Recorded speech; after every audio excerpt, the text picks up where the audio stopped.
51 एक अनजान मौत। रोनन की बात सुनकर उस महिला को कुछ नहीं समझ आया और उसने उस पर थोड़ा शक भी किया, क्योंकि आज से पहले इस आश्रम में जो भी आया था वो हमेशा से किसी मदद के लिए आता था, या नहीं तो वो चारों परिवार के लोग उस आश्रम में तबाही मचाने आया करते थे। उस महिला को उस पर शक करता हुआ देख रोनन को उस पर जरा भी गुस्सा नहीं आया और वो शांति से बोला, आप हेड की बेटी को बस जाके मेरी बात बोल दीजिए, अगर उन्होंने मुझे जाने के लिए बोल दिया तो मैं खुद ही चला जाऊंगा और मैं तब तक यहीं पर रुकता हूँ। रोनन वहीं पर पड़े एक पत्थर पर शांति से जाके बैठ गया।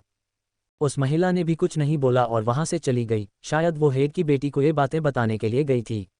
वहीं रोनन शांति से बैठ रहा और अपने दिव्य दृष्टि से पूरे आश्रम की जांच की और वो बस उन्हीं हिस्सों को देखता जहां पर बस मलबे थे। वो अपनी दिव्य दृष्टि उस ओर नहीं फैलाई जहां आश्रम के बचे हुए लोग थे। रोनन ने देखा कि मलबे के अंदर अब भी कई छात्रों की लाश दबी हुई थी और कुछ श्रेष्ठ की शव भी दबे हुए थे, और तो और ऐसा लग रहा था कि उनके शव को भी बहुत बुरी तरह पत्थरों से कुचल दिया गया था। ये देखकर तो रोनन का दिल में गुस्सा बढ़ता ही जा रहा था। वो अब तक इसलिए रुका हुआ था क्योंकि उसे बस ये जानना था कि उन चारों परिवार के सभी लोग बुरे थे या कुछ लोग ऐसे भी थे जो अच्छे थे। रोनन ने अपने पिछले जीवन में एक शपथ ली थी जिसमें यह था कि वो कभी भी किसी बेकसूर को नहीं मारेगा। ऐसा इसलिए भी था क्योंकि वो अपने पिछले जीवन में जिस लड़की से प्यार करता था उसने ही रोनन से ये वचन दिलवाया था। भले ही वो लड़की उसे धोखा दे दी हो, लेकिन रोनन था नर्क सम्राट, उसके भी उसूल थे जो कि वो नहीं तोड़ सकता था। रोनन जहां इन सब में व्यस्त था तभी वहां एक बेहद सुंदर अप्सरा जैसी लड़की वहां आ गई और रोनन को देखते हुए बोली, जी मैं ही हूँ इस आश्रम के हेड की बेटी और मेरा नाम श्रुति सिन्हा है और मैंने सुना कि आप मेरी माँ को ठीक कर सकते हैं। रोनन ने अपने जगह से उठते हुए हाथ जोड़ ली और कहा, जी मेरा नाम रोनन दास है और मैं एक वैद्य भी हूँ। मैंने जब सुना कि निर्वाण भूमि के सबसे बड़े वैद्य आश्रम के हेड की स्थिति सही नहीं है तो मैं यहाँ चला आया और सोचा उन्हें ठीक कर दूँ। एक वैद्य होते हुए मेरा दूसरे अच्छे वैद्य का इलाज करना दायित्व है। श्रुति को रोनन की उम्र देखकर ज्यादा विश्वास नहीं हुआ, लेकिन फिर भी उसके चेहरे के आत्मविश्वास और उसके सीरियसनेस को देखकर वो बोली, वैसे तो उन्हें बेहद गहरी चोट लगी है, यदि आप उन्हें ठीक कर दे तो ये बहुत अच्छा ही रहेगा। वो उसे एक और इशारा करके उसके साथ चलने का इशारा किया। रोनन भी उसके पीछे पीछे चल दिया और रास्ते में ही उसने कहा, मैंने सुना है कि इस आश्रम ने उन 4 परिवारों को गोली देने से मना कर दिया, ऐसा आपने क्यों किया जबकि आपका काम तो लोगों की मदद करने का है। रोनन के सवाल को सुनकर उस लड़की के चेहरे पर तो गुस्से का भाव आ गया और उसने गुस्से से कहा, भले मैं या मेरी माँ मारी भी जाए फिर भी हम उन्हें कुछ भी नहीं देंगे। अब भले ही हमारे आश्रम में कुछ श्रेष्ठ और मेरा परिवार ही है, लेकिन हमें उस बात पर कोई दुख नहीं है। उस लड़की के बोलने के अंदाज से साफ लगता था कि उन 4 परिवारों के इतने जुल्म के सामने भी इनकी हिम्मत अब तक नहीं टूटी थी, और ये बात रोनन को पसंद आए। अगर कोई ताकतवर के सामने खड़ा ही नहीं होगा तो सभी हमेशा दबते ही रहेंगे। भले ही आज इन्हें इतनी परेशानी हो रही हो, लेकिन आने वाली पीढ़ी तो हिम्मत वाली बनेगी। कुछ ही देर में वो सभी एक टूटे से इमारत के सामने पहुंच गए। उस इमारत की हालत भी कुछ खास नहीं थी, लेकिन वो अब भी खड़ी थी। इसी से पता चलता था कि ये बहुत मजबूत इमारत रही होगी और उस इमारत के आसपास एक बेहद अच्छी फॉर्मेशन भी थी। रोनन और श्रुति उस इमारत के अंदर चले गए और सामने का नज़ारा तो और भी क्रूर था, क्योंकि उस इमारत के हॉल में ही कई लोग कटे फटे अंगों के साथ बिस्तर पर लेटे हुए थे। उनमें ज़्यादातर महिलाएं थीं और कुछ बूढ़े पुरुष भी थे। किसी के हाथ कटे हुए थे तो किसी के पैर, किसी की तो अंगुलियों को चूर दिया गया था। रोनन के दिल में उन 4 परिवारों के लिए नफरत बढ़ती ही जा रही थी, जो शायद अब सुनामी का रूप ले रही थी, जो उन चारों परिवार के लिए बहुत भयानक होने वाला था। शायद उनके पास अब कुछ ही समय अपने खुशियों के दिन के भी थे, क्योंकि उनकी करतूतें अब कुछ ज़्यादा ही दिखने लगी थी। रोनन को श्रुति सीधे एक कमरे में ले गई, जहां रोनन ने देखा कि एक महिला बेड पर शांति से लेटी हुई है और उसकी आभा बेहद कमजोर सी दिख रही है और ऐसा लग रहा है कि वो कभी भी मर सकती है। फिर भी उस औरत के चेहरे पर एक शांति देखी जा सकती थी और उसका चेहरा बिल्कुल श्रुति जैसा ही सुंदर था। हाँ, और ये भी कहना गलत नहीं होगा कि वो अपनी जवानी के दिनों में श्रुति जैसी ही खूबसूरत रही होगी। उसी महिला के पास एक छोटी सी 10 वर्ष की बच्ची चुपचाप बैठी हुई थी और बस उस महिला को देखे जा रही थी, और उसका चेहरा श्रुति या उस महिला से बिल्कुल नहीं मिल रहा था। जब उस बच्ची ने श्रुति के साथ रोनन को देखा तो वो डर कर उस औरत से लिपट गई। ये देखकर श्रुति ने कहा, दया, ये डॉक्टर है और माँ का इलाज करने आए हैं, इनसे डरो मत, ये माँ को तुरंत ठीक कर देंगे। उस छोटी बच्ची ने जैसे ही ये सुना तो वो तुरंत नीचे आकर रोनन के पास झुकते हुए बोली, मेरी माँ को बचा लो, आप मुझे ले जाओ लेकिन उन्हें बचा लो। रोनन समझ सकता था कि उस छोटी बच्ची के दिल में एक अलग ही डर बैठ गया है, तो उसने उस बच्ची के सिर पर हाथ फेरते हुए कहा, छोटी गुड़िया, आपको डरने की जरूरत नहीं है, मैं भी आपकी माँ को ठीक कर दूंगा और आपको भी कहीं नहीं जाना होगा, आप अपनी माँ के साथ ही रहना। रोनन के हाथ फेरते ही दिया को एक सुकून मिला और उसे हल्की से नींद आने लगी, और श्रुति ने जब ये देखा तो उसे अपने गोद में ले ली और रोनन से बोली, मैं इसे सुला देती हूँ, आप उनकी जांच कर सकते हैं। वो उसे उसी कमरे के एक और बेड पर ले गई और उसे वहीं सुला दी। रोनन उस महिला के पास गया और उसके हाथों को अपने हाथ में लेकर उसके शरीर के अंदर अपनी हल्की ऊर्जा डाली और उस औरत के चेहरे पर हल्की रौनक लौटने लगी और उसकी आभा भी मजबूत होती जा रही थी। उसकी ऊर्जा थी ही इतनी भयानक, जो एस्लोन में तो अमृत के तरह ही थी। श्रुति जो अब तक वापस आ गई थी, उसने ये देखा तो वो भी चौंक गई। वो पेशे से एक डॉक्टर भी थी, तो वो मरीज की हालत में सुधार को तुरंत भांप सकती थी। अब उसे विश्वास हो रहा था कि सामने वाला उसे जरूर ठीक कर देगा। पहले तो उसे भी रोनन की बातों पर विश्वास नहीं हो रहा था। रोनन ने थोड़ी देर बाद अपनी हाथ पीछे खींच ली और श्रुति से कहा, आप इन 5 चीजों को ले आइए, जो है सतरंगी फूल, काले कमल का बीज, बिच्छू का जहर, आइस ग्रास और एक अच्छा सा कढ़ाई जिसमें दवाई बनाई जा सके। श्रुति पहले तो चौंकी, क्योंकि रोनन के बताए हुए सभी चीज तो ठीक थी, लेकिन बिच्छू का जहर तो लोगों को मारने के काम आता था, फिर उसे वो क्यों चाहिए। लेकिन उसने कुछ नहीं पूछा और हामी में सिर हिलाया और कहा, मुझे आप बस 1 घंटे का समय दीजिए, मैं लेकर आती हूँ। रोनन ने हामी में सिर हिलाया और चुपके से अपनी तलवार को श्रुति के पीछे भेज दिया, ताकि वो उसकी सुरक्षा कर सके, और वो अपनी ऊर्जा उस औरत के शरीर में डालने लगा। और कुछ समय बाद वो औरत हल्की कराह के साथ अपनी आंखें खोल ली और अपने सामने एक अजनबी को देखकर वो पूरी तरह से सतर्क हो गई। रोनन ने ये देखकर कहा, आपको मुझसे सतर्क होने की जरूरत नहीं है, मैं उन 4 परिवारों से बिल्कुल भी नहीं हूँ और मैं यहाँ आपका इलाज करने आया हूँ और कुछ नहीं। आप अब तक ठीक नहीं हुई है, तो आप लेटे रहिए। उस औरत ने उसी आवाज में कहा, आपका धन्यवाद, पर आपने मुझे कैसे बचाया। मैं जब बेहोश होने वाली थी तो मुझे अपनी हालत का पता था और मुझे ये भी पता था कि मैं नहीं बच पाऊंगी, पर आपने मुझे फिर भी बचा लिया। रोनन ने कहा, आप अब तक ठीक नहीं हुई है, आपकी आत्मा पूरी तरह से चोटिल है। आपकी बाहरी शरीर को तो मैंने ठीक कर लिया है, लेकिन आत्मा की चोट ठीक करने में समय लगेगा। आप तब तक आराम कीजिए और अपनी शक्तियों से अपनी आत्मा को पोषित करने की कोशिश कीजिए, हो सकता है कि आपको कुछ फायदा मिल जाए। रोनन के कहने पर उस महिला ने वैसा ही किया और रोनन की ऊर्जा की वजह से उसने कुछ हद तक अपनी आत्मा को ठीक भी कर लिया और वो बेहोश हो गई। वो ज़्यादा देर तक वैसे भी नहीं जग सकती थी, आत्मा शरीर से ज़्यादा नाजुक चीज़ होती थी। शरीर के चोटों को तो फिर भी ठीक किया जा सकता था, लेकिन आत्मा की चोट को ठीक करने के लिए बेहद खास दवाइयों की ज़रूरत होती थी। कुछ 1 घंटे के बाद श्रुति सभी चीज़ों के साथ लौट आए। वैसे भी कुछ चीज़ें तो उसे आश्रम में ही मिल गई थी और कुछ चीज़ें उसे अपने कनेक्शन की मदद से मिल गई थी। श्रुति को देखकर रोनन ने कहा, आप आग जलाओ और मैं जैसे जैसे बताऊंगा बस वैसे ही करना। अगर थोड़ी सी भी गलती हुई तो दवाई खराब हो जाएगी, क्यों ना आप अपने दिमाग को पहले शांत कर ले। श्रुति ने कुछ समय तक अपने दिमाग को शांत किया और फिर खुद को संभालते हुए कढ़ाई के नीचे आग जला दी और कढ़ाई गर्म होने लगी। और फिर रोनन ने कहा, पहले काले कमल का बीज डालो और फिर उसे 3 मिनट तक सबसे ऊंची फ्लेम पर जलने दो। श्रुति ने वैसा ही किया और फिर रोनन ने कहा, अब उसमें सतरंगी फूल डालो और उसे तब तक मिलाओ जब तक वो दोनों आपस में अच्छे से मिल न जाए। श्रुति की दवाई बनाने की कला थी तो बेहद अच्छी, वो बेहद बारीकी से सब कुछ कर रही थी और रोनन बता भी इतने अच्छे से रहा था जैसे उसने आज तक अनुभव ही नहीं किया था। रोनन की हर बात एकदम समय से परफेक्ट मैच करती थी और वो आग के तापमान का भी सही से जानकारी देते जा रहा था। रोनन ने आगे कहा, अब आइस ग्रास डालो और जब वो सबको ठंडी करने लगे तो वो जहर डाल देना। आए 8 मिनट तक उसे सबसे ऊंचे फ्लेम पर मिलाते रहना और हाँ, इस बीच में तुम्हारा हाथ नहीं रुकना चाहिए। श्रुति अब थकती जा रही थी, लेकिन उसने रोनन के प्रोसेस के लिए खुद को कमजोर पड़ने नहीं दिया। गोली बनाने की कला बेहद जटिल मानी जाती थी, क्योंकि इसमें इंसान की अंदरूनी ऊर्जा का कुछ ज़्यादा मात्रा में इस्तेमाल होता था और इससे मानसिक थकान बेहद ज़्यादा होता था। कुछ समय बाद उस कढ़ाई में एक चौकोर सी सफ़ेद और नीली रंग की गोली बनने लगी और वो ऐसी खुशबू छोड़ रही थी जिसे सूंघकर तो श्रुति की सारी थकान तुरंत दूर हो गई थी और वो इसी से समझ रही थी कि गोली एकदम उच्च क्वालिटी की बनी थी। कुछ समय बाद वो गोली पूरी तरह बन गई और श्रुति ने वो गोली निकलकर रोनन के हाथों में रख दी और गोली देखते हुए रोनन ने कहा, हाँ ठीक ठाक गोली बन गई है, आपने इसके तरीकों को याद कर लिया ना। श्रुति को पहले तो हैरानी हुई कि रोनन इतने अच्छे गोली को बस ठीक ठाक कह रहा है, फिर भी उसने अपने हैरानी को दबाते हुए कहा, जी मैंने सभी प्रोसेस को अच्छे से याद कर लिया है। रोनन ने बात समझते हुए कहा, ठीक है, ये गोली अपने माँ के मुंह में डाल दो, ये गोली खाकर इन्हें कुछ ही समय में होश आ जाएगा। रोनन वो गोली भला कैसे किसी अन्य औरत के मुंह में डाल सकता था, वो कैसा भी था तो वो भी एक लड़का ही, और यहाँ जब उसकी बेटी थी ही तो उसे क्या समस्या होने वाली थी। श्रुति ने उस गोली को अपने माँ के मुंह में डाल दिया और हल्का सा पानी भी डाल दिया और कुछ समय में उसके माँ के शरीर की आभा बहुत ज़्यादा रफ्तार में बढ़ने लगी और ऐसा लग रहा था कि वो अपनी शक्ति स्तर को भी पार करने वाली थी और अगले चरण में जाने वाली थी। उस महिला ने अपनी आंखें खोली और वो तुरंत अपने बिस्तर से उठ खड़ी हुई और रोनन के पास झुकते हुए बोली, मेरी जान बचाने के लिए धन्यवाद, मैं आपका ये एहसान कभी नहीं भूलूंगी। किसी को पता हो या ना हो, उसे पता था कि वो किस हालत में थी, उसे एक प्रकार से जिंदा लाश भी कह सकते थे और सामने वाला उसे मौत के मुंह से खींच लाया था।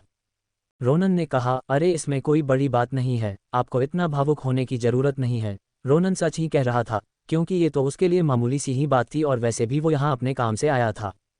जहाँ एक और ये चल रहा था, वहीं 4 परिवारों में एक परिवार खन्ना परिवार के महल के बीचों बीच एक लाश पड़ी हुई थी, जिसके हाथ और पैर कटे हुए थे और उसके सिर और धड़ अलग अलग गिरे हुए थे। पूरे महल में सन्नाटा पसरा हुआ था, किसी की आवाज़ निकालने की हिम्मत नहीं हो रही थी। और उस लाश के बगल में एक बूढ़ा व्यक्ति अपनी आभा बिखेरे जा रहा था। उसकी आभा ऐसी थी कि जैसे आसमान भी उसके सामने झुकने के लिए मजबूर हो जाए। वो बूढ़ा फिर गुस्से से बोला, किसकी इतनी हिम्मत हुई कि खन्ना परिवार के युवराज की ऐसे बेदर्दी से हत्या कर दे। इतना बोलकर वो आसमान की ओर एक भयानक ऊर्जा फेंक दिया। च52 मैं सबको मारना चाहता हूँ। उस बूढ़े की दहाड़ से पूरा महल और उस महल के सभी लोग थर थर कांप रहे थे। उस बूढ़े की आभा थी ही इतनी भयानक, कोई भी एक शब्द निकलने को तैयार नहीं था और निकलता भी कैसे, किसी को कुछ पता चले तब न, इसलिए बिना वजह कुछ बोलने से अच्छा चुप ही रहना था। वो बूढ़ा एक और मुड़ा और बोला, प्रकाश तुम मुझे बताओ कि क्या हुआ और युवराज का ये हाल कैसे हुआ। उद्धरण चिन्ह। प्रकाश नाम का व्यक्ति, जो उस बूढ़े से उम्र से बस कुछ वर्ष ही छोटा होगा, वो एक कोने में खड़ा था। वो सामने आया और उस लाश को देखते हुए बोला, मालिक मैंने सुना था कि छोटे मालिक सुमितकृति के साथ आज घूमने के लिए निकले थे और दोनों ये कह रहे थे कि आज वो एक और आश्रम को तबाह करने वाले हैं और वो दोनों नशे में भी थे। मुझे लगा कि दोनों को इस पूरे निर्वाण भूमि पर हर कोई जानता है और ये दोनों कुछ भी करे, कोई इन्हें कुछ नहीं बोलेगा। और आज से पहले भी तो इन्होंने ऐसा ही किया था, इसलिए इन्हें बिना सैनिकों के जाते देख हम सबने भी कुछ नहीं कहा और इन्हें जाने दिया। लेकिन इनके जाने के कुछ घंटे बाद इतना बोलकर प्रकाश रुक गया। वो बूढ़ा चिल्लाते हुए बोला, लेकिन क्या, आगे बोलो, तुम्हें पूरी बात बोलने के बीच में रुकने के लिए किसने कहा। वो बूढ़ा पूरी कहानी जल्द से जल्द सुनना चाहता था और दोषी के बारे में जानना चाहता था। प्रकाश बोला, मालिक कुछ घंटे बाद हमें छोटे मालिक की लाश इस अवस्था में महल के समीप वाले बाजार में मिली और वो भी इस अवस्था में थी। हम सब ने बाजार में पता करवाया, लेकिन सबने कहा कि छोटे मालिक का शव अचानक से हवा से नीचे गिरा और ऊपर हवा में देखने पर कुछ नहीं दिखाई दिया। वो बूढ़ा ये सुनकर कंफ्यूज हो गया, लेकिन फिर उसके दिमाग में अचानक से कुछ क्लिक किया और वो बोला, अच्छा तो उस कृति वंश वाले सुमितकृति का क्या हुआ? क्या वो भी मारा गया या वो अब तक जिंदा है? प्रकाश बोला, जी मालिक वो तो हमने पता नहीं किया, लेकिन मैं अभी पता करवाता हूँ। अगर वो जीवित होगा तो जरूर ये किया धरा उसी का होगा। इतना बोलकर वो उस जगह से चला गया, सच की तलाश में और सुमितकृति के बारे में जानने के लिए भी कि वो जिंदा है या मर गया। खन्ना वंश का को हाल था, वैसा ही कुछ कृति वंश में भी हुआ था और सुमितकृति को किसी ने मार दिया था और उसकी लाश को भी उसके घर के नज़दीक फेंक दिया गया था और उसके हत्यारे की किसी को भी नहीं पता चला था। बस फर्क इतना था कि खन्ना परिवार की तरह कृति वंश में कोई चीख पुकार नहीं मची हुई थी। हर व्यक्ति खामोश था और अपने दिमाग के घोड़े दौड़ा रहा था। इन्हें दिमाग के घोड़े दौड़ाने देते हैं और हम जानते हैं कि ये सब क्या हो रहा है और इन दोनों की मौत कैसे हुई और इसके पीछे किसका हाथ है। दरअसल श्रुति ने जब उस कमरे से रोनन की बताई हुई चीज़ों को लेने के लिए निकली थी तो रोनन ने अपनी तलवार उसकी सुरक्षा के लिए भेज दी थी। श्रुति को वैसे तो सभी चीज़ें आश्रम में ही मिल गई थी, लेकिन एक अच्छे कड़ाही के लिए उसने एक व्यक्ति को कहा और वो व्यक्ति आश्रम में आना नहीं चाहता था, तो श्रुति ने उसे आश्रम के गेट पर आने को कहा था। श्रुति जब आश्रम के गेट पर पहुंची तो इस व्यक्ति को आने में समय था और वो आश्रम के गेट पर ही खड़े होकर उसका इंतजार करने लगी। श्रुति जब इंतजार कर रही थी तभी खन्ना वंश का वो युवराज, जिसका नाम अमृत खन्ना था, वो और सुमितकृति वहीं से गुजर रहे थे और जैसे ही उन्होंने श्रुति को देखा वो उसके पास आ गए और अमृत ने कहा, अब और कितने दिन भागोगी मुझसे बचकर? अब तो तुम्हें मुझसे शादी करनी ही होगी, अब तो तुम्हारी माँ भी मरने ही वाली होगी। श्रुति ने तो उसे पहले नज़रअंदाज करना चाहा, लेकिन जैसे ही उसके माँ का चर्चा आया उसने गुस्से से कहा, अमृत खन्ना, भले निर्वाण भूमि के लोग तुम्हारे परिवार से डरते होंगे, लेकिन मैं नहीं डरती और तुमसे शादी करने से पहले मैं खुद को मार लूंगी, लेकिन तुम जैसे घटिया परिवार के इंसान से शादी नहीं करूंगी। ओहो, और आज तुम एक और घटिया परिवार के व्यक्ति के साथ घूम रहे हो। चलो ये भी सही है, आखिरकार कुत्ते के साथ कुत्ते ही अच्छे लगते हैं।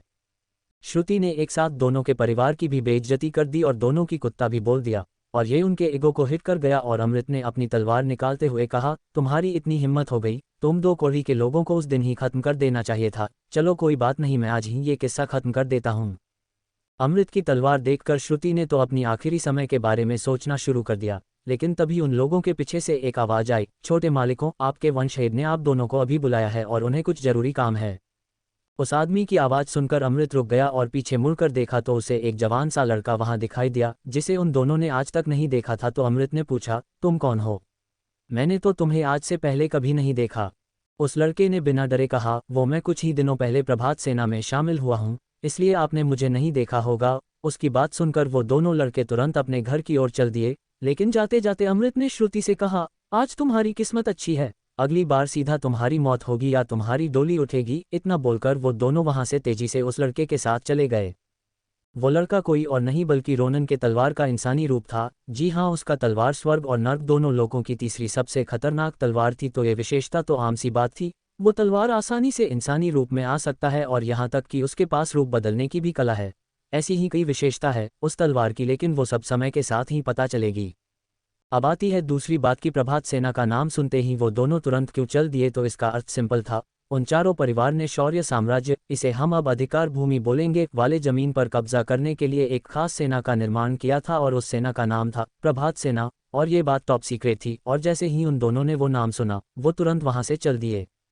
रोनन का तलवार उसके आत्मा से जुड़ा था, तो वो भले कितना भी दूर हो वो उसे ऑर्डर दे सकता था और रोनन ये सब आइडिया बस सोचकर ही कर रहा था। अब रही बात कि रोनन को कैसे प्रभात सेना के बारे में पता चला, तो ये बात भी सिंपल थी। उसने इस आत्मा की जानकारी ली थी और ये बात भी उसे वहीं से पता चली।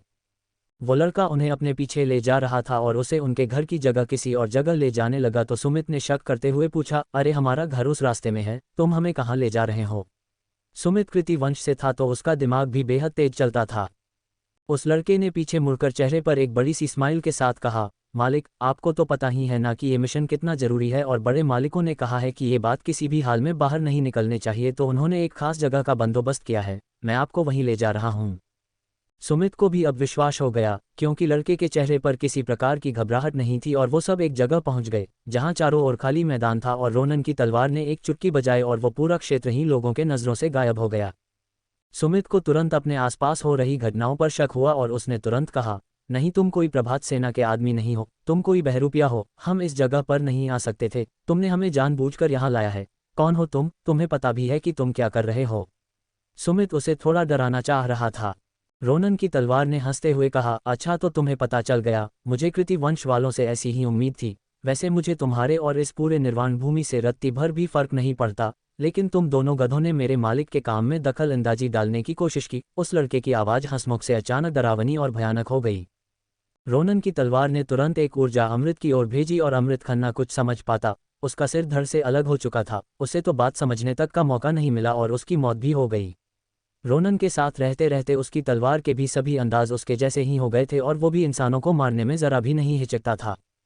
वही जैसे ही अमृत मारा गया तभी सुमित ने अपने पास से एक घंटी निकाली और उसे नीचे जोर से फेंक दी। रोनन के तलवार ने उसकी हरकत को देखकर हल्का हंसा और बोला, अच्छा कॉल बेल, वैसे इसका कोई फायदा होने वाला तो है नहीं, क्योंकि मैंने पूरे क्षेत्र पर एक फॉर्मेशन लगाया है, तो वो किसी काम का नहीं होगा। इतना बोलकर उसने एक ऊर्जा सुमित की ओर भेजी। सुमित ने पहले तो उस ऊर्जा से बचने की कोशिश की, लेकिन वो बहुत देर भागने पर भी नहीं बच पाया और उसकी मौत अमृत खन्ना के तरह ही हो गई। उनकी ये हाल देखकर तलवार ने कोई प्रतिक्रिया नहीं दी और उस घंटी के पास जाकर उसे जोर से पैर से दबा के तोड़ दिया और उन दोनों लाश को ठिकाने लगा आया। उस तलवार के उस कॉल बेल को इतने जोर से तोड़ने के बाद निर्वाण भूमि के किसी एक गुफा में एक अधेड़ उम्र का व्यक्ति जो आंखें बंद करके ध्यान में बैठा था, उसके मुंह से खून निकलने लगा और उसकी आंखें खुल गई और वो तुरंत अपनी जगह से उठा और बोला, ये तो मेरे छोटे बेटे की कॉल बेल थी, लगता है उस पर कुछ मुसीबत आई है। इतना बोलकर वो उस गुफा से बाहर चला गया। वो व्यक्ति जब बाहर गया तो उसे पता चला कि किसी ने सुमित को मार दिया है और उसके लाश को बस सड़क पर फेंक दिया, जिसकी वजह से उनकी इज्जत और डर लोगों में कम हो गई थी और ये बात उनके लिए बिल्कुल भी अच्छा नहीं था। जहां एक ओर ये सब चल रहा था, वहीं दूसरी ओर आश्रम के उसी टूटी इमारत में श्रुति को तो विश्वास ही नहीं हो रहा था कि उसकी माँ अब ठीक हो गई है। वो भी अपने माँ के साथ ही रोनन के पैर में गिर गई ताकि उसका धन्यवाद दे सके। रोनन ने दोनों को उठाया और कहा, मैं एक वैद्य भी हूँ, तो लोगों को ठीक करना मेरा काम है, तो आपको ऐसे करने की जरूरत नहीं है। वैसे आपको नहीं लगता कि आप दोनों को उस छोटी गुड़िया को जगाना चाहिए? रोनन ने उस सोती हुई छोटी बच्ची की ओर इशारा करते हुए कहा।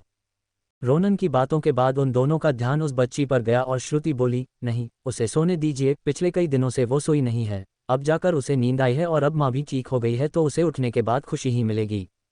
रोनन ने भी इस विषय पर कुछ नहीं कहा और फिर उस आश्रम की हेड को कुछ याद आया और वो बोली, वैसे मैंने अब तक अपना परिचय ही नहीं दिया, मेरा नाम दीक्षा सिन्हा है, ये मेरी बेटी श्रुति है और वो मेरी छोटी बेटी है, और मैं ही इस लाचार और उजड़े हुए आश्रम की हेड भी हूँ। आखिरी बात बोलते वक्त उसके आंखों में बेबसी साफ देखी जा सकती थी। रोनन ने भी अपना परिचय दिया और तभी वहां एक उड़ती हुई तलवार आ गई और रोनन ने उसे पकड़ लिया और कहा, माफ कीजिएगा, ये मेरी तलवार है, मैंने इसे सुरक्षा के कारणों से आश्रम के बाहर पहरा देने के लिए लगाया था। वो दोनों माँ बेटी तो पूरी तरह हैरान थी, क्योंकि उन्होंने आज से पहले उड़ने वाली तलवार तो देखी ही नहीं थी। इसी से उन दोनों को समझ आ गया था कि भले ही रोनन की उम्र कम दिखती हो, वो है बहुत भयानक आदमी। दीक्षा ने कहा, शायद आप इस आश्रम में किसी काम से आए हैं, क्या मैं जान सकती हूँ कि आपको क्या काम है? रोनन जैसा शक्तिशाली इंसान उसके आश्रम यूं ही तो नहीं आएगा, जरूर कुछ तो ऐसा होगा जो उसे यहाँ खींच लाया है।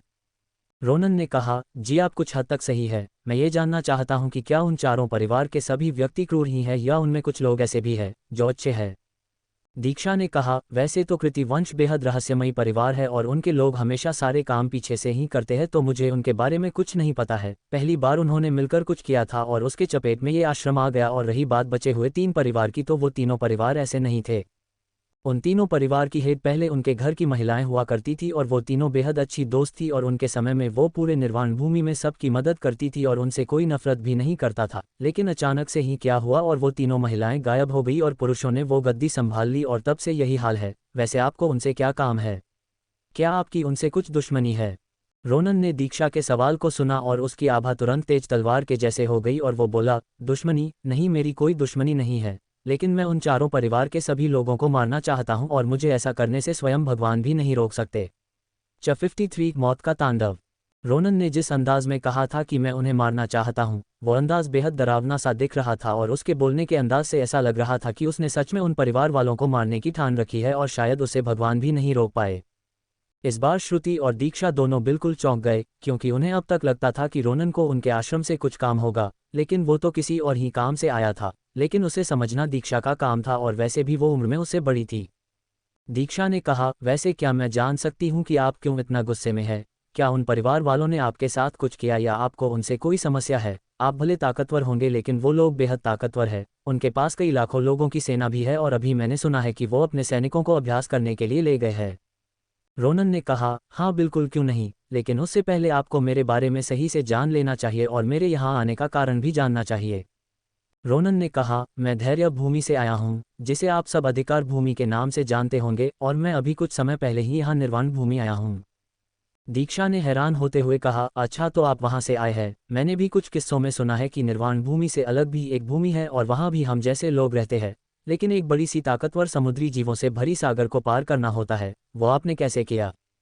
रोनन ने कहा, हाँ बिल्कुल ऐसा जमीन है और आपकी बात भी सच है। वो क्षेत्र इस निर्वाण भूमि से बहुत बहुत बड़ा है, लेकिन वहाँ की ऊर्जा थोड़ी कम गुणवत्ता वाली है, इसलिए वहाँ के लोग ज़्यादा ताकतवर नहीं हो पाते और मैं हवा में उड़कर इस भूमि पर आया हूँ और उन जानवरों में से कुछ को रास्ते में मारते हुए भी आया हूँ।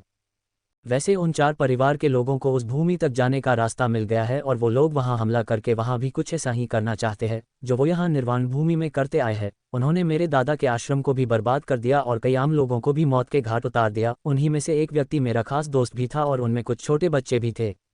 मैंने उनके एक व्यक्ति को कब्जे में लेकर पूछताछ की और मुझे पता चला कि इन सब के पीछे कृतिवंश का हाथ है। और आपके जानकारी के लिए बता दूं कि इस भूमि के राज परिवार के सभी लोग उसी वंश के हैं और राजा तो बस उनका एक कठपुतली है, और जैसा कृतिवंश चाहेगा वो राजा उनका कहे अनुसार ही सब कुछ करेगा। आए निर्वाण भूमि की सत्ता कृतिवंश वालों ने बड़ी आसानी से खुद के पास रख ली थी और खुद को सांस कमजोर भी दिखा दिया था। ये बात दीक्षा और श्रुति के लिए भी बिल्कुल नहीं थी, तो उन्हें ये बात पचाने में थोड़ा समय लगा और उन्होंने अंततः बात को समझा। और दीक्षा ने कहा, हाँ वो वश इसलिए तो इतना रहस्यमय है, कोई नहीं जानता कि उनका अगला मूव क्या होगा और कोई उनके बारे में कुछ खास जानकारी भी तो नहीं रखता। रोनन ने ये सब बात पर हाथ झटक दिया। इसका मतलब उसे रत्ती भर भी फर्क नहीं पड़ता कि वो कैसा वंश था और वो कितना रहस्यमयी था। वो जब अपने जमीन पर से यहाँ के लिए निकला था तभी उसने निश्चित कर लिया था कि वो इन चारों वंश का काम तमाम कर देगा, तो वो अपने फैसले पर अब तक अड़ा हुआ था। रोनन ने कहा, वैसे मैंने खन्ना परिवार और कृति वंश से किसी को मार दिया है और अब मैं कुछ समय तक उन्हें सोचने का मौका दूंगा और उन्हें अगले बार हमला करने का मौका जरूर दूंगा। वैसे भी मुझे कुछ जांच करनी है। इस बार श्रुति ने पूछा, वैसे आपने किसे मार दिया है अब तक? श्रुति जानती थी कि उन परिवारों के लिए ये करारा झटका होगा, क्योंकि आज तक उनके परिवार के किसी भी सदस्य को मौत तो नहीं हुआ होगी और ये पहली बार होगा जब उन्हें अपनी करनी का फल मिलेगा। रोनन ने थोड़ा सोचते हुए कहा, हाँ उनका नाम कुछ अमृत खन्ना और सुमित कृति जैसा कुछ था। दोनों एक नंबर के भोंदू थे और मुझे तो वहां जाने की जरूरत तक नहीं पड़ी। मेरी तलवार ने ही ये काम आसानी से कर लिया और वो वापस आ गई। श्रुति को अचानक से याद आया कि आश्रम के गेट पर ही तो वो दोनों मिले थे और इतनी जल्दी उनकी मौत भी हो गई। और सबसे डरावनी बात तो ये थी कि रोनन अपने जगह पर से हिला भी नहीं। अब उसे यकीन हो गया था कि उन 4 परिवारों के अंतिम दिन शुरू हो गए हैं, क्योंकि उन्होंने शायद किसी ऐसे व्यक्ति को छेद दिया है जिसे उन्हें नहीं छेड़ना चाहिए। दीक्षा ने कहा, अब आप आगे क्या करने वाले हैं? वैसे तो मेरा आश्रम कमजोर हो चुका है, लेकिन अब भी कुछ लोग ऐसे हैं जो मेरी मदद करने के लिए एक पैर पर तैयार हो जाएंगे। आप बस बोलकर देखिए। रोनन ने हंसते हुए कहा, आप लोगों को कुछ नहीं करना है, आप बस बैठ के समाचार पता करते रहिए, क्योंकि आपको अब जो भी जानकारी मिलेगी वो अच्छी ही होगी। मैं मिलता हूँ थोड़ी देर में। इतना बोलकर रोनन उस कमरे से बाहर जाने लगा और फिर जैसे ही वो गेट पर पहुंचा तो दीक्षा ने कहा, वैसे आप करने क्या वाले हैं, थोड़ी जानकारी दे देते तो अच्छा रहता। रोनन ने एक क्रीपी मुस्कान दिया और बोला, मौत का तांडव। इतना बोलकर वो अपनी जगह से गायब हो गया। 55 खन्ना परिवार का सफाया। रोनन जैसे ही वहां से बोलकर गायब हुआ तो श्रुति और दीक्षा भी उसके पीछे जाने वाली थी, लेकिन तभी उसे एक आवाज़ सुनाई दी जिसने कहा, माँ आप ठीक हो गई। वो आवाज़ इस छोटी सी बच्ची की थी जो उसी कमरे में एक दूसरे बेड पर सो रही थी। वो बच्ची अपनी आंख मसलते हुए उठ खड़ी हुई और दौड़कर आकर दीक्षा के गले लग गई और उसने सुबकते हुए कहा, माँ आप ठीक हो गई, अब आप कभी भी दिया को अकेले छोड़कर नहीं जाना, नहीं तो मैं नाराज हो जाऊंगी। उस बच्ची के बातों में बहुत ज़्यादा मासूमियत थी। दीक्षा ने उसके सिर पर हाथ फेरते हुए कहा, नहीं अब मम्मा आपको छोड़कर कहीं नहीं जाएगी और मुझे माफ़ कर देना, जो मैंने तुम्हें परेशान किया और आपकी श्रुति दीदी को भी परेशान किया। उसे भी पता था कि एक छोटी बच्ची पर क्या बीती होगी। उस छोटी बच्ची का नाम दिया था। उसने कुछ समय तक दीक्षा को कसकर गले लगाए रखा और थोड़ी देर बाद उसे छोड़कर उस कमरे ने चारों ओर देखने लगी और शायद वो किसी को ढूंढ रही हो और वो जिसे ढूंढ रही थी वो उसे नहीं मिल पा रहा हो। दीक्षा ने जब ये देखा तो उसने कहा, बेटा क्या आपका कोई चीज़ खो गया है, क्या मैं आपकी मदद करूं? दिया ने कहा, वो डॉक्टर अंकल कहाँ गए, जिन्होंने आपको ठीक किया वो तो यही थे, क्या वो चले गए? उद्धरण चिन्ह। दीक्षा समझ गई कि वो रोनन की बात कर रही है, लेकिन उसे आश्चर्य हुआ कि दिया जो कभी किसी से ज़्यादा लगाव नहीं रखती, वो कैसे आज उनके अलावा किसी और की बात कर रही है। फिर भी उसने कहा, वो डॉक्टर अंकल चले गए, उन्हें कुछ काम था और उन्हें अन्य लोगों को भी देखना था न। एक तरह से उसने सच ही कहा था। रोनन सच में इलाज ही करने गया था, बस फर्क इतना था कि उस इलाज के बाद आदमी हमेशा के लिए चैन की नींद सो जाता था और अन्य इलाजों में मरीज जग जाता था। वहीं दूसरी ओर रोनन उस जगह से गायब होकर कहीं और नहीं बल्कि उसी आश्रम के बहुत ऊपर हवा में तैर रहा था और आश्रम को देख रहा था। फिर उसने एक बार चुटकी बजाई और पूरे आश्रम में एक अदृश्य सा फॉर्मेशन बन गया और इस फॉर्मेशन की खासियत थी कि यदि कोई अन्य इस फॉर्मेशन के अंदर आएगा तो ये फॉर्मेशन उसके इंटेंशन को तुरंत भांप लेगा और उसके अनुसार ही काम करेगा। इस फॉर्मेशन का नाम था भावना जांच फॉर्मेशन और ये फॉर्मेशन स्वर्ग में सभी बड़े परिवार के घर में लगा होता था, ताकि उन्हें उनके यहाँ आने वालों का इंटेंशन पता चल सके और फिर आसानी से पता चल जाता था कि सामने वाला दोस्त है या दुश्मन। रोनन ने एक बार अच्छे से फॉर्मेशन की जांच की और खुद से ही कहा, यह सब उस बच्ची को सुरक्षित रखेगा। वैसे मैंने उस बच्ची के शरीर में अपनी ऊर्जा भी डाल दी है, अब शायद उस पर कोई खतरा भी नहीं आएगा। इतना बोलकर रोनन फिर से उस जगह से गायब हो गया। रोनन का ऐसा ही हाल था, उस बच्चे कुछ ज़्यादा ही पसंद थे और भले वो किसी के भी बच्चे हो, राक्षस या इंसान, हर बच्चे को वो समान रूप से प्यार करता था। उसके ही वजह से दिया को नींद भी आई थी। अब रोनन को बच्चों से क्यों इतना लगाव था, इसके पीछे की कहानी हम किसी और दिन जानेंगे। रोनन अब उस जगह से गायब होकर तेजी से एक और बढ़ रहा था। इस बार तो वो बादलों के ऊपर उड़ रहा था, तो नीचे के किसी लोगों को नहीं पता चला कि कोई उनके ऊपर से जा रहा है। और वैसे भी सम्राट ऊर्जा स्तर से ही लोग आसमान में उड़ पाते हैं और जिसकी शक्ति का स्तर जितना ऊंचा होता है वो उतनी ही तेजी से उड़ सकता है।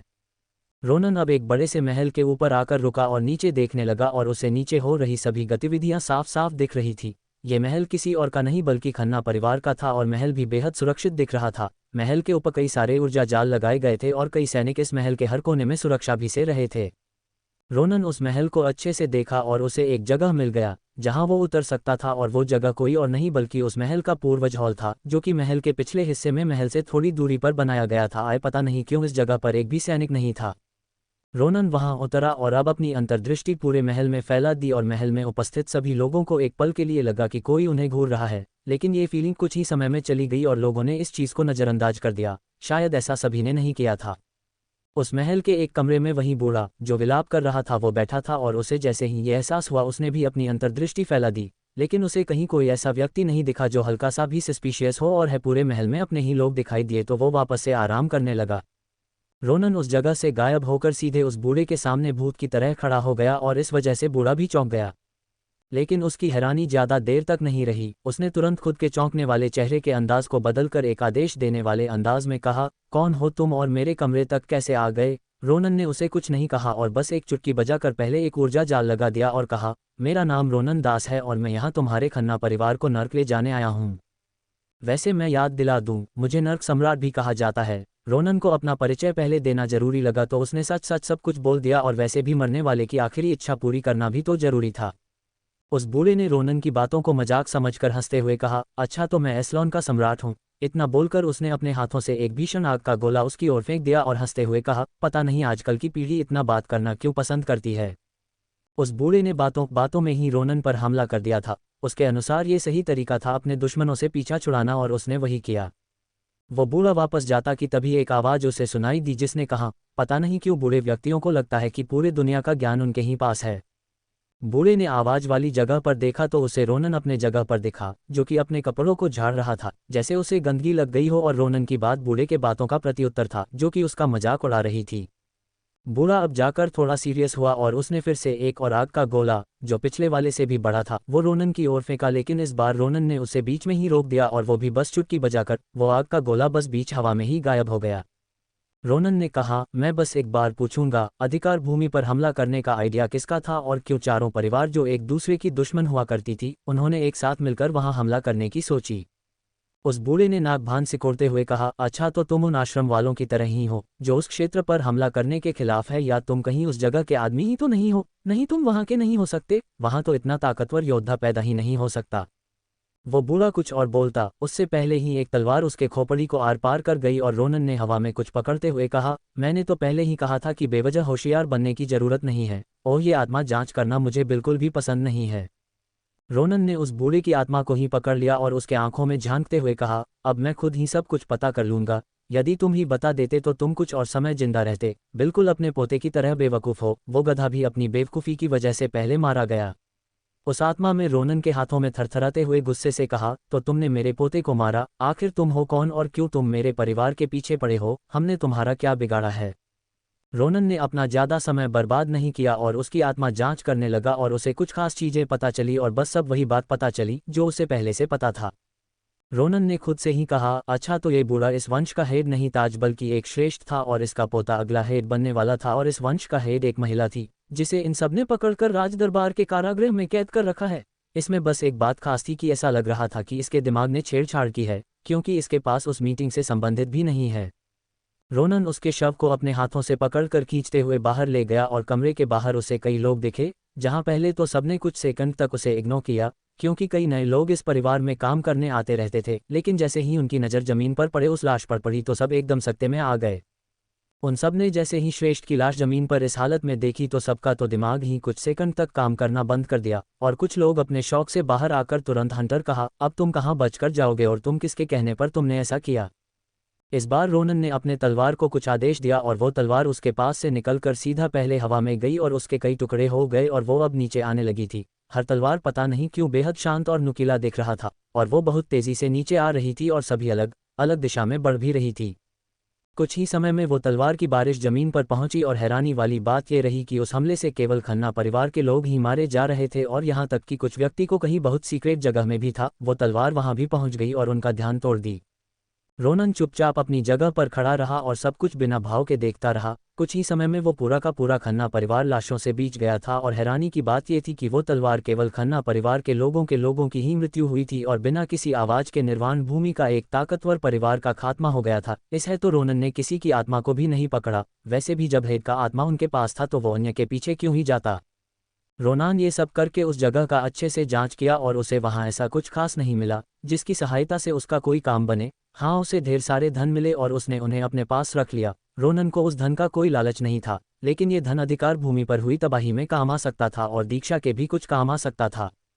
रोनन वहीं कुछ देर खड़ा रहा और सोचा, अब अगला परिवार कौन सा। कृति वंश में अभी समय है, राजदरबार भी जा सकता हूँ, हो सकता है वहाँ कुछ मिल जाए। लेकिन नहीं, अभी वहाँ जाने का समय नहीं हुआ है। हाँ, उस परिवार में जा सकते हैं, वैसे भी वो अपने शरीर की ताकत के लिए जाने जाते हैं और पता भी चल जाएगा कि उसमें कितनी सच्चाई है। उसने कुछ प्रण लिया और वहां से गायब हो गया और उस जगह पर एक खामोशी पसर गई। रोनन के जाने के कुछ समय बाद ही खन्ना परिवार का हाल लोगों के बीच में आ गया और पूरा निर्वाण भूमि सदमे में चला गया, क्योंकि यह कोई ऐसे वैसे परिवार की बात नहीं बल्कि खन्ना परिवार की बात हो रही थी, जो बेहद खतरनाक माना जाता था। और उस परिवार के सभी लोगों की किसी ने दिन दहाड़े हत्या कर दी और किसी को पता तक नहीं चला। कुछ लोगों के लिए ये खुशी की बात थी तो कुछ लोगों के लिए ये चीज़ बेहद डराने वाली थी, और कुछ ऐसे भी लोग थे जिन्हें इन सब चीज़ों से रत्ती भर भी फर्क नहीं पड़ता था। ये खबर किसी तरह श्रुति के पास भी पहुंची और उसे सुनकर तो एक अलग ही सदमा लगा, क्योंकि कुछ समय पहले किसी ने उन्हें खत्म करने की बात बोलकर उनसे अलविदा ली थी और उसके जाने के बाद ये न्यूज आना बहुत भयानक थी। वो तुरंत भागी भागी दीक्षा के पास पहुंची और उसे सब कुछ बता दिया। दीक्षा ने ये सुना तो उसे भी झटका लगा, लेकिन वो तुरंत निर्मल हो गई और बोली, मुझे लगा ही था कि उन्होंने किसी खतरनाक इंसान को छेड़ दिया है। अब ये उनके लिए ही भारी पड़ रहा है। तुम अपने खास लोगों को सभी परिवार पर नज़र रखने के लिए बोल दो, मुझे यह जानकारी चाहिए। दीक्षा और श्रुति ने कुछ और बात की और श्रुति वहां से चली गई अपने आदमियों को इस काम पर लगाने, और दीक्षा जो अब तक इस बात को पचा नहीं पाई थी, वो हल्के हल्के से मुस्कुरा रही थी और गुनगुना भी रही थी। जहां एक और पूरे निर्वाण भूमि में हाय तौबा मचा हुआ था, वहीं इन सब चीजों का सूत्रधार रोनन एक दूसरे महल के ऊपर उड़ रहा था और उसकी तलवार वहीं हवा में हिचकोले खा रही थी। रोनन ने कहा, ये भी कमजोर ही लग रहे हैं, मुझे नहीं लगता कि इनसे कुछ खास पता चलेगा, लेकिन देखते हैं ये उन बेवकूफ़ खन्ना परिवार की तरह जल्दी ही ऊपर न चले जाए। रोनन इतना बोलकर अपना हाथ ऊपर उठाया और फिर नीचे कर दिया और एक कई सारी रोशनियों के कण उस महल की ओर बढ़ गए। 55 राज परिवार पर रोनन की दृष्टि। रोनन ने जैसे ही खन्ना परिवार का आसानी से खात्मा कर दिया, वो अब तक किसी को पता नहीं चला, लेकिन ये बात कितनी देर तक छिप सकती थी। खन्ना परिवार में कई लोग काम करते थे और कुछ लोग घर के बाहर थे, लेकिन वो जब उस जगह पर आए तो उनके आंखों के सामने का नज़ारा हैरान करने वाला था। उन सब ने देखा कि खन्ना परिवार का हर सदस्य मर चुका है और ऐसा लग रहा था कि सबको तलवार से ही वार किया गया था, और तो और ज़्यादातर लोगों के सिर में छेद था। इसका मतलब कि किसी ने ऊपर से हमला किया था, और ये बात सबसे ज़्यादा हैरान करने वाली थी। ऐसा इसलिए था क्योंकि जब लोगों ने ऊपर देखा तो ऊपरी महल का छत बिल्कुल सही सलामत था, और यहाँ तक कि ऊपर किसी प्रकार का ऐसा कुछ नहीं दिख रहा था जिससे लोगों को कुछ सबूत मिले कि आखिरकार ये कैसे हुआ, और ये बात बचे हुए 3 परिवार तक भी पहुंच गई। जब तीनों परिवार ने ये सुना तो उनकी तो हालत खराब हो गई, क्योंकि ये पहली बार था जब निर्वाण भूमि पर किसी ने उन 4 परिवार में से एक को छूने की कोशिश की थी, और उन्हें पता था कि किसी में इतनी हिम्मत नहीं है कि उन्हें छू सके। इसका मतलब तो यही था कि कोई एक खास ग्रुप निर्वाण भूमि पर है जो 4 परिवारों को खत्म करने की भी हैसियत रखता है। कृति वंश के लोग भी उस जगह पर आए और उन्होंने ज़्यादा प्रतिक्रिया नहीं दी। वो बस डिटेक्टिव की तरह इधर उधर देखते रहे और किसी प्रकार की सबूत की तलाश करते रहे, लेकिन उन्हें कुछ नहीं मिला, और मिलता भी कैसे। जिसने ये सब किया था वो इनके पहुंच से बहुत बाहर की चीज़ थी। कृति वंश के लोग भी उस जगह पर आए और उन्होंने ज़्यादा प्रतिक्रिया नहीं दी। वो बस डिटेक्टिव की तरह इधर उधर देखते रहे और किसी प्रकार की सबूत की तलाश करते रहे, लेकिन उन्हें कुछ नहीं मिला, और मिलता भी कैसे। जिसने ये सब किया था वो इनके पहुंच से बहुत बाहर की चीज़ थी। राजदरबार से भी कुछ लोग आए, लेकिन उन्होंने ऐसा बर्ताव किया कि जैसे सभी परिवार उनके नीचे आते हो, और तो और कृति वंश वालों को थोड़ा नीचा दिखाने की भी कोशिश की। यदि रोनन यहाँ होता तो वो इनकी 2 पैसे की एक्टिंग को देखकर जरूर हंस देता, और तो और राजदरबार के लोग बांकी के 2 परिवार वालों से बड़ी इज्जत से बात कर रहे थे। ये खबर अब तक पूरे निर्वाण भूमि में फैल गई, और जब श्रुति ने ये सुना तो उसे विश्वास नहीं हुआ कि ये सब सच है। वो तुरंत अपनी माँ के पास भागते हुए गई और बोली, माँ माँ, वो खन्ना परिवार। उसकी माँ ने हाथ दिखाकर उसे बीच में ही रोक दिया। दीक्षा ने कहा, हाँ मुझे पता है कि खन्ना परिवार का हर सदस्य मारा जा चुका है, और तुम्हें तो इसकी सच्चाई पता ही है ना कि ये किसने किया है, तो इसमें इतना शोर करने की क्या ज़रूरत है। वैसे भी उसने कहा ही था कि वो सबको खत्म करने जा रहा है, बस ये दुआ करो कि किसी मासूम की जान न चली जाए। वो ये सब बिना किसी भाव के कह रही थी। श्रुति ने कहा, पर माँ, वो तो मुझसे भी कम उम्र का दिख रहा था, तो उसने कैसे ये सब किया? क्या उसने ही ये सब किया या किसी और ने ये किया? आप इतना निश्चित कैसे है कि ये सब उसका ही किया हुआ है? हो सकता है कि इसमें किसी और का हाथ भी हो। उसका दिल बोल रहा था कि ये सब रोनन का ही किया हुआ है, लेकिन उसका दिमाग ये मानने को तैयार ही नहीं था। दीक्षा ने अपनी बेटी के सिर पर हाथ फेरते हुए कहा, बेटा, मैंने तुम्हें पहले भी कहा है और आज एक बार और कहती हूँ कि किसी के ऊपरी दिखावे या उम्र से उसे जज मत करना। हो सकता है कि कोई भेड़ के खाल में भेड़िया हो, और ऐसा भी हो सकता है कि उन्होंने अपनी उम्र भी छिपा रखी हो। दुनिया में हर किसी से ऊपर कोई ना कोई होता है।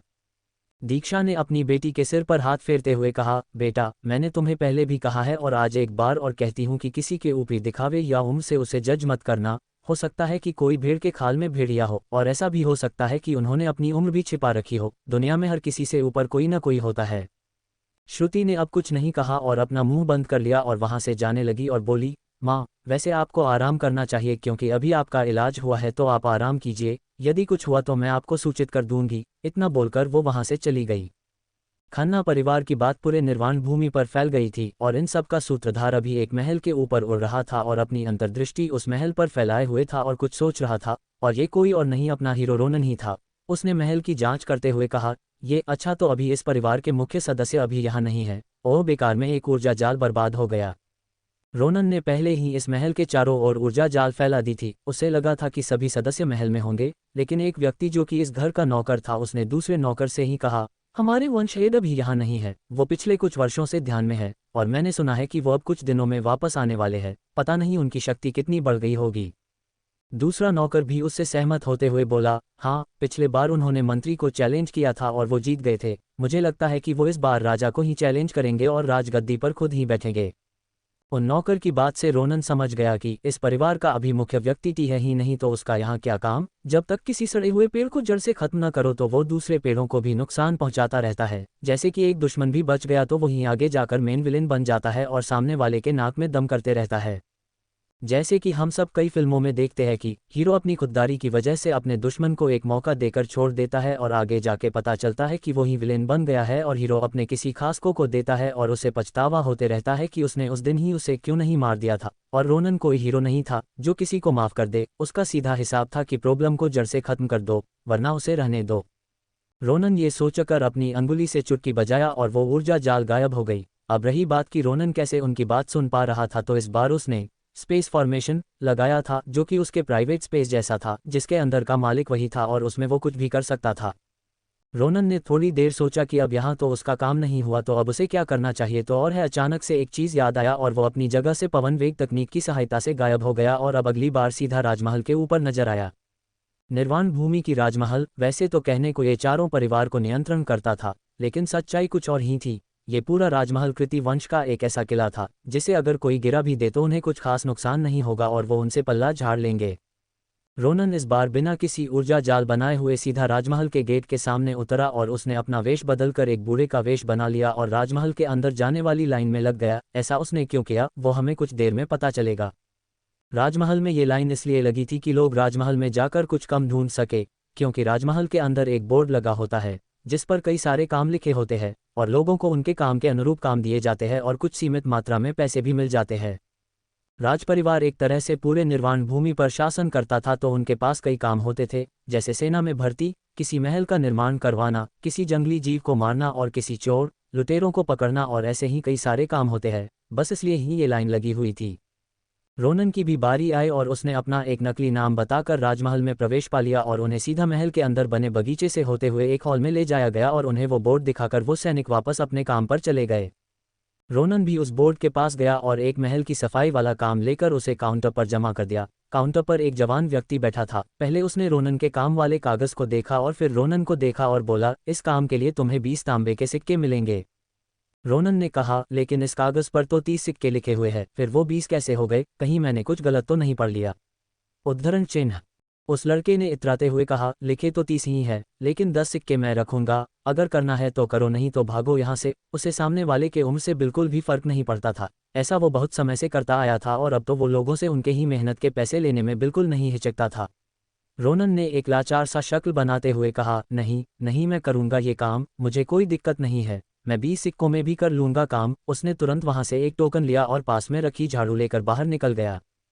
रोनन जब बाहर जा रहा था तो काउंटर वाले लड़के ने कहा, आह, एक और बकरा मिल गया, चलो अब और किसी को देखते हैं। ये उसका रोज का काम था और उसने इसके लिए हॉल के बाहर के सैनिकों तक को पैसे दे रखे थे, तो कोई उसे कुछ नहीं बोलता था। रोनन झाड़ू लेकर महल के अंदर चला गया और बस यूं ही झाड़ू भी लगाते जा रहा था। अब उसमें पास टोकन था तो सैनिकों ने भी उसे नहीं रोका और रोनन सीधा महल के भीतरी भाग में पहुंच गया और अपनी अंतर्दृष्टि से सब कुछ देखने लगा। उसे महल के अंदर भी कई सारे फॉर्मेशन दिखाई दिए और उसे एक जगह दिखा जहां उसकी अंतर्दृष्टि बाधित हो रही थी। रोनन इसी वजह से अपना वेश बदल कर आया था, क्योंकि ऊपर से उसकी अंतर्दृष्टि बाधित हो रही थी और उसे पता करना था कि ऐसा क्या है इस महल में जिससे उसकी भी अंतर्दृष्टि बाधित हो रही थी। रोनन उसी ओर बढ़ गया और कुछ समय चलने के बाद उसे एक कमरा दिखाई दिया और कमरे के सामने 2 सम्राट स्तर के सैनिक सुरक्षा देते हुए दिख गए, जो एकदम सामने नजर गड़ाए बैठे थे। रोनन के नज़र में वो फिर भी चींटी ही थे। रोनन को उसी ओर आता देख एक सैनिक ने आदेश देते हुए पूछा, इधर कहाँ आ रहे हो? इस कमरे में आना मना है, यदि तुम जल्द से वापस चले जाओगे तो तुम्हारी जान बच जाएगी। रोनन ने अपनी झाड़ू दिखाते हुए कहा, मुझे इस कमरे की सफाई करनी है, मुझे आज पूरा महल साफ करना है और ये कमरा भी तो महल में ही आता है। रोनन की बात सुनकर उस सैनिक को गुस्सा आ गया और उसने अपनी आभा दिखाते हुए कहा, एक बार में बात समझ नहीं आता है, मैंने कहा कि इस कमरे के सफाई नहीं करनी है तो नहीं करनी है।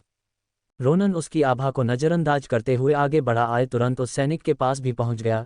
ये सब इतनी अचानक हुआ कि उस सैनिक को रिएक्ट करने का मौका तक नहीं मिला, लेकिन जब तक उसे कुछ समझ आता, एक झाड़ू उसके गर्दन के पास थी और अगले ही पल उसमें गले से खून निकलने लगा और वो वहीं अपना दम तोड़ दिया। उसके साथ वाले सैनिक के लिए भी ये सब बहुत अचानक से हुआ, लेकिन वो तुरंत संभला और अपनी तलवार निकालकर रोनन के ऊपर तान दिया और बोला, तुम कौन हो?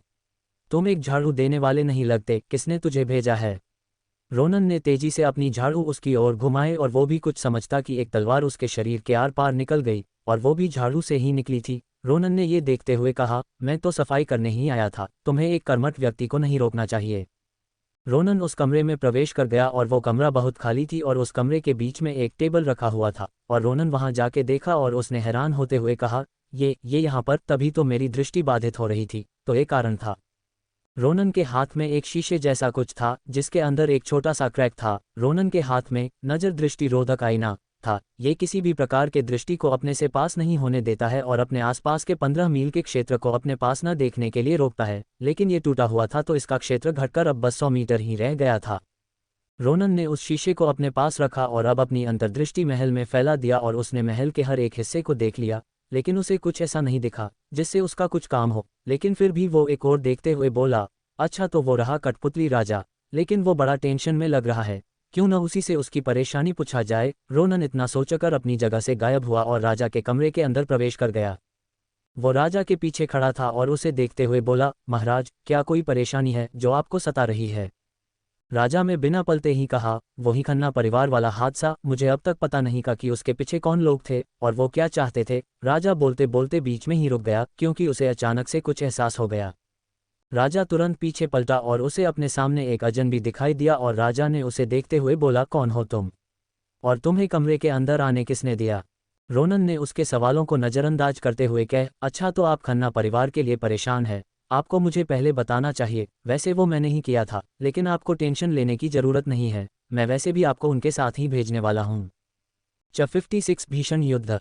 राजा ने जैसे ही अपने पीछे से वो आवाज़ सुनी, वो चौंकते हुए पीछे पलटा और उसे सामने एक बेहद कम उम्र का बच्चा दिखा जिसे उसने आज तक नहीं देखा था, और यह बच्चा अचानक से उसके कमरे तक आ गया था और वो लड़का कोई और नहीं बल्कि रोनन ही था। रोनन ने कमरे में आते ही राजा की बड़बड़ को सुन लिया था और उसने कहा, अच्छा तो आप खन्ना परिवार के लिए परेशान हैं, वैसे उन्हें मैंने ही मारा था और आप भी वहीं कुछ समय में जाने वाले हैं, लेकिन मेरा कुछ सवाल था जो मैं आपसे पूछना चाहूँगा। रोनन ने ये सब बड़ी शांति से कहा और उसमें एक राजा को इज्जत देते हुए आपसे संबोधित भी किया। वो राजा तो पहले रोनन की बात सुनकर चौंका और फिर जब उसे पूरी बात समझ आई तो वो जोर जोर से हंसने लगा और कहा, अच्छा तो तुमने खन्ना परिवार को खत्म किया है, फिर तो मैंने भी भगवान को देखा है। राजा के लिए तो ये सब बस मजाक से बढ़कर कुछ भी नहीं था। रोनन को भी राजा का कुछ ऐसा ही रिएक्शन की उम्मीद थी, तो उसने उसकी हंसी को नज़रअंदाज करते हुए कहा, वैसे मैंने सुना है कि उमेश कृति का बेटा मारा गया है और वो भी कुत्ते की मौत, क्या आपने उसके बारे में भी कुछ सुना है क्या? मुझे लगता है कि खन्ना परिवार से ज़्यादा आपको उसकी चिंता होनी चाहिए, क्योंकि आप भी तो कृति परिवार से ही आते हैं ना। इस बार राजा ने जैसे ही रोनन की बात सुनी उसका चेहरा तुरंत बदल गया और उसने गंभीर होते हुए पूछा, कौन हो तुम? तुम्हें उमेश कृति के बेटे के मौत के बारे में कैसे पता है और तुम मुझ पर ये कौन सा झूठा इल्जाम लगा रहे हो कि मैं कृति वंश से हूँ? मेरा उन 4 परिवार से कोई लेना देना नहीं है। राजा को पता था कि सामने वाला सच कह रहा है, लेकिन वो कैसे मान लेता? ये सीक्रेट कई वंशों से चली आ रही है और इसके बारे में बस कुछ खास लोगों को ही पता है, और ये बात बाहर आ गई तो सबसे पहले तो कृति वंश को सभी ताकतवर परिवारों से सामना करना पड़ेगा, क्योंकि राजा होते हुए भी वो उनसे मोटा टैक्स वसूलता था। फिर दूसरी बात कि उमेश कृति के बेटे की मौत की बात भी दबा दी गई थी, क्योंकि उसके बेटे की लाश भी कृति वंश से कुछ दूरी पर थी, लेकिन वो परिवार काफ़ी सुनसान इलाके में रहता है तो कुछ ही लोगों ने वो देखा था और उन सबको खत्म भी कर दिया गया था। रोनन ने राजा का रिएक्शन देखकर हंसते हुए कहा, अच्छा अब लग रहा है कि आप मेरी बातों को गंभीरता से ले रहे हैं। वैसे मैं कौन हूँ वो आप नहीं समझ पाएंगे, आप क्या पूरा एस्लोन भी नहीं समझ पाएगा, तो उसे छोड़ते हैं और मुद्दे की बात पर आते हैं। मुझे बस ये जानना है कि आपको वो ऊर्जा जड़ की जानकारी वाली किताब कहाँ से मिली? रोनन को ये बात कब से परेशान कर रही थी, क्योंकि एस्लोन में ऊर्जा जड़ जैसी जानकारी का आना संभव ही नहीं था। वो तो उसके भी लोक में बहुत कम लोगों को पता होता था। ये जानकारी थी ही ऐसी की जिसके कारण कई भूमि पर कब्जा होना शुरू हो सकता था, और इसी वजह से कुछ पुराने पूर्वजों ने इस जानकारी को बहुत सीमित कर रखा था। राजा ने रोनन की बात को सुनते हुए कहा, तुम कौन से जड़ की बात कर रहे हो वो तो मुझे नहीं पता, लेकिन तुमने इस जगह पर आकर बहुत बड़ी गलती कर दी है, और मुझे लगता है कि तुम्हें कुछ ज़्यादा ही जानकारी का पता चल गया है। तुम्हें जिंदा रहने का हक नहीं है। राजा का ऊर्जा भी अब बाहर निकलने लगा था। रोनन ने राजा के चेहरे को देखा और उसे समझ आ गया कि इस राजा को कुछ नहीं पता है, वो बस कृति वंश का एक गुलाम है और बस इससे ज़्यादा कुछ नहीं है। अब उसे लग रहा था कि उसे कृति वंश ही जाना चाहिए, लेकिन पहले इस राजा से कुछ और सवाल पूछने थे। जहां राजा इन सोच में गुम था, वहीं राजा ने बाहर की ओर देखते हुए कहा, सैनिकों, जल्दी से अंदर आओ। मेरे कमरे में एक घुसपैठिए ने आने की हिम्मत की है। जल्दी से आके इसे पकड़ लो। राजा को पता था कि उनके सैनिक बाहर ही होंगे और वो उसकी एक आवाज पर तुरंत आ जाएंगे। राजा ने बहुत तेज आवाज में कहा था, लेकिन फिर भी बाहर से कोई नहीं आया, यहाँ तक कि एक चींटी तक अंदर नहीं आया। ये देखकर राजा ने फिर से चिल्लाते हुए कहा, रवि, सुरेश, मदन, कहाँ हो तुम सब? जल्द से जल्द मेरे कमरे में आओ, यहाँ एक दुश्मन आ गया है, इसे यहीं मार दो। राजा की चीख पुकार सुनकर रोनन अपने सोच से बाहर आया और उसे ऐसे देखा जैसे किसी मरने वाले को तरस की दृष्टि से देख रहा हो। उसने उसे थोड़ी देर चिल्लाने दिया और फिर कहा, महाराज, आप क्यों इतना शोर कर रहे हैं? जब कोई आ ही नहीं रहा है तो क्यों ना हम ही बात करें, हो सकता है कि तब तक कोई आ जाए।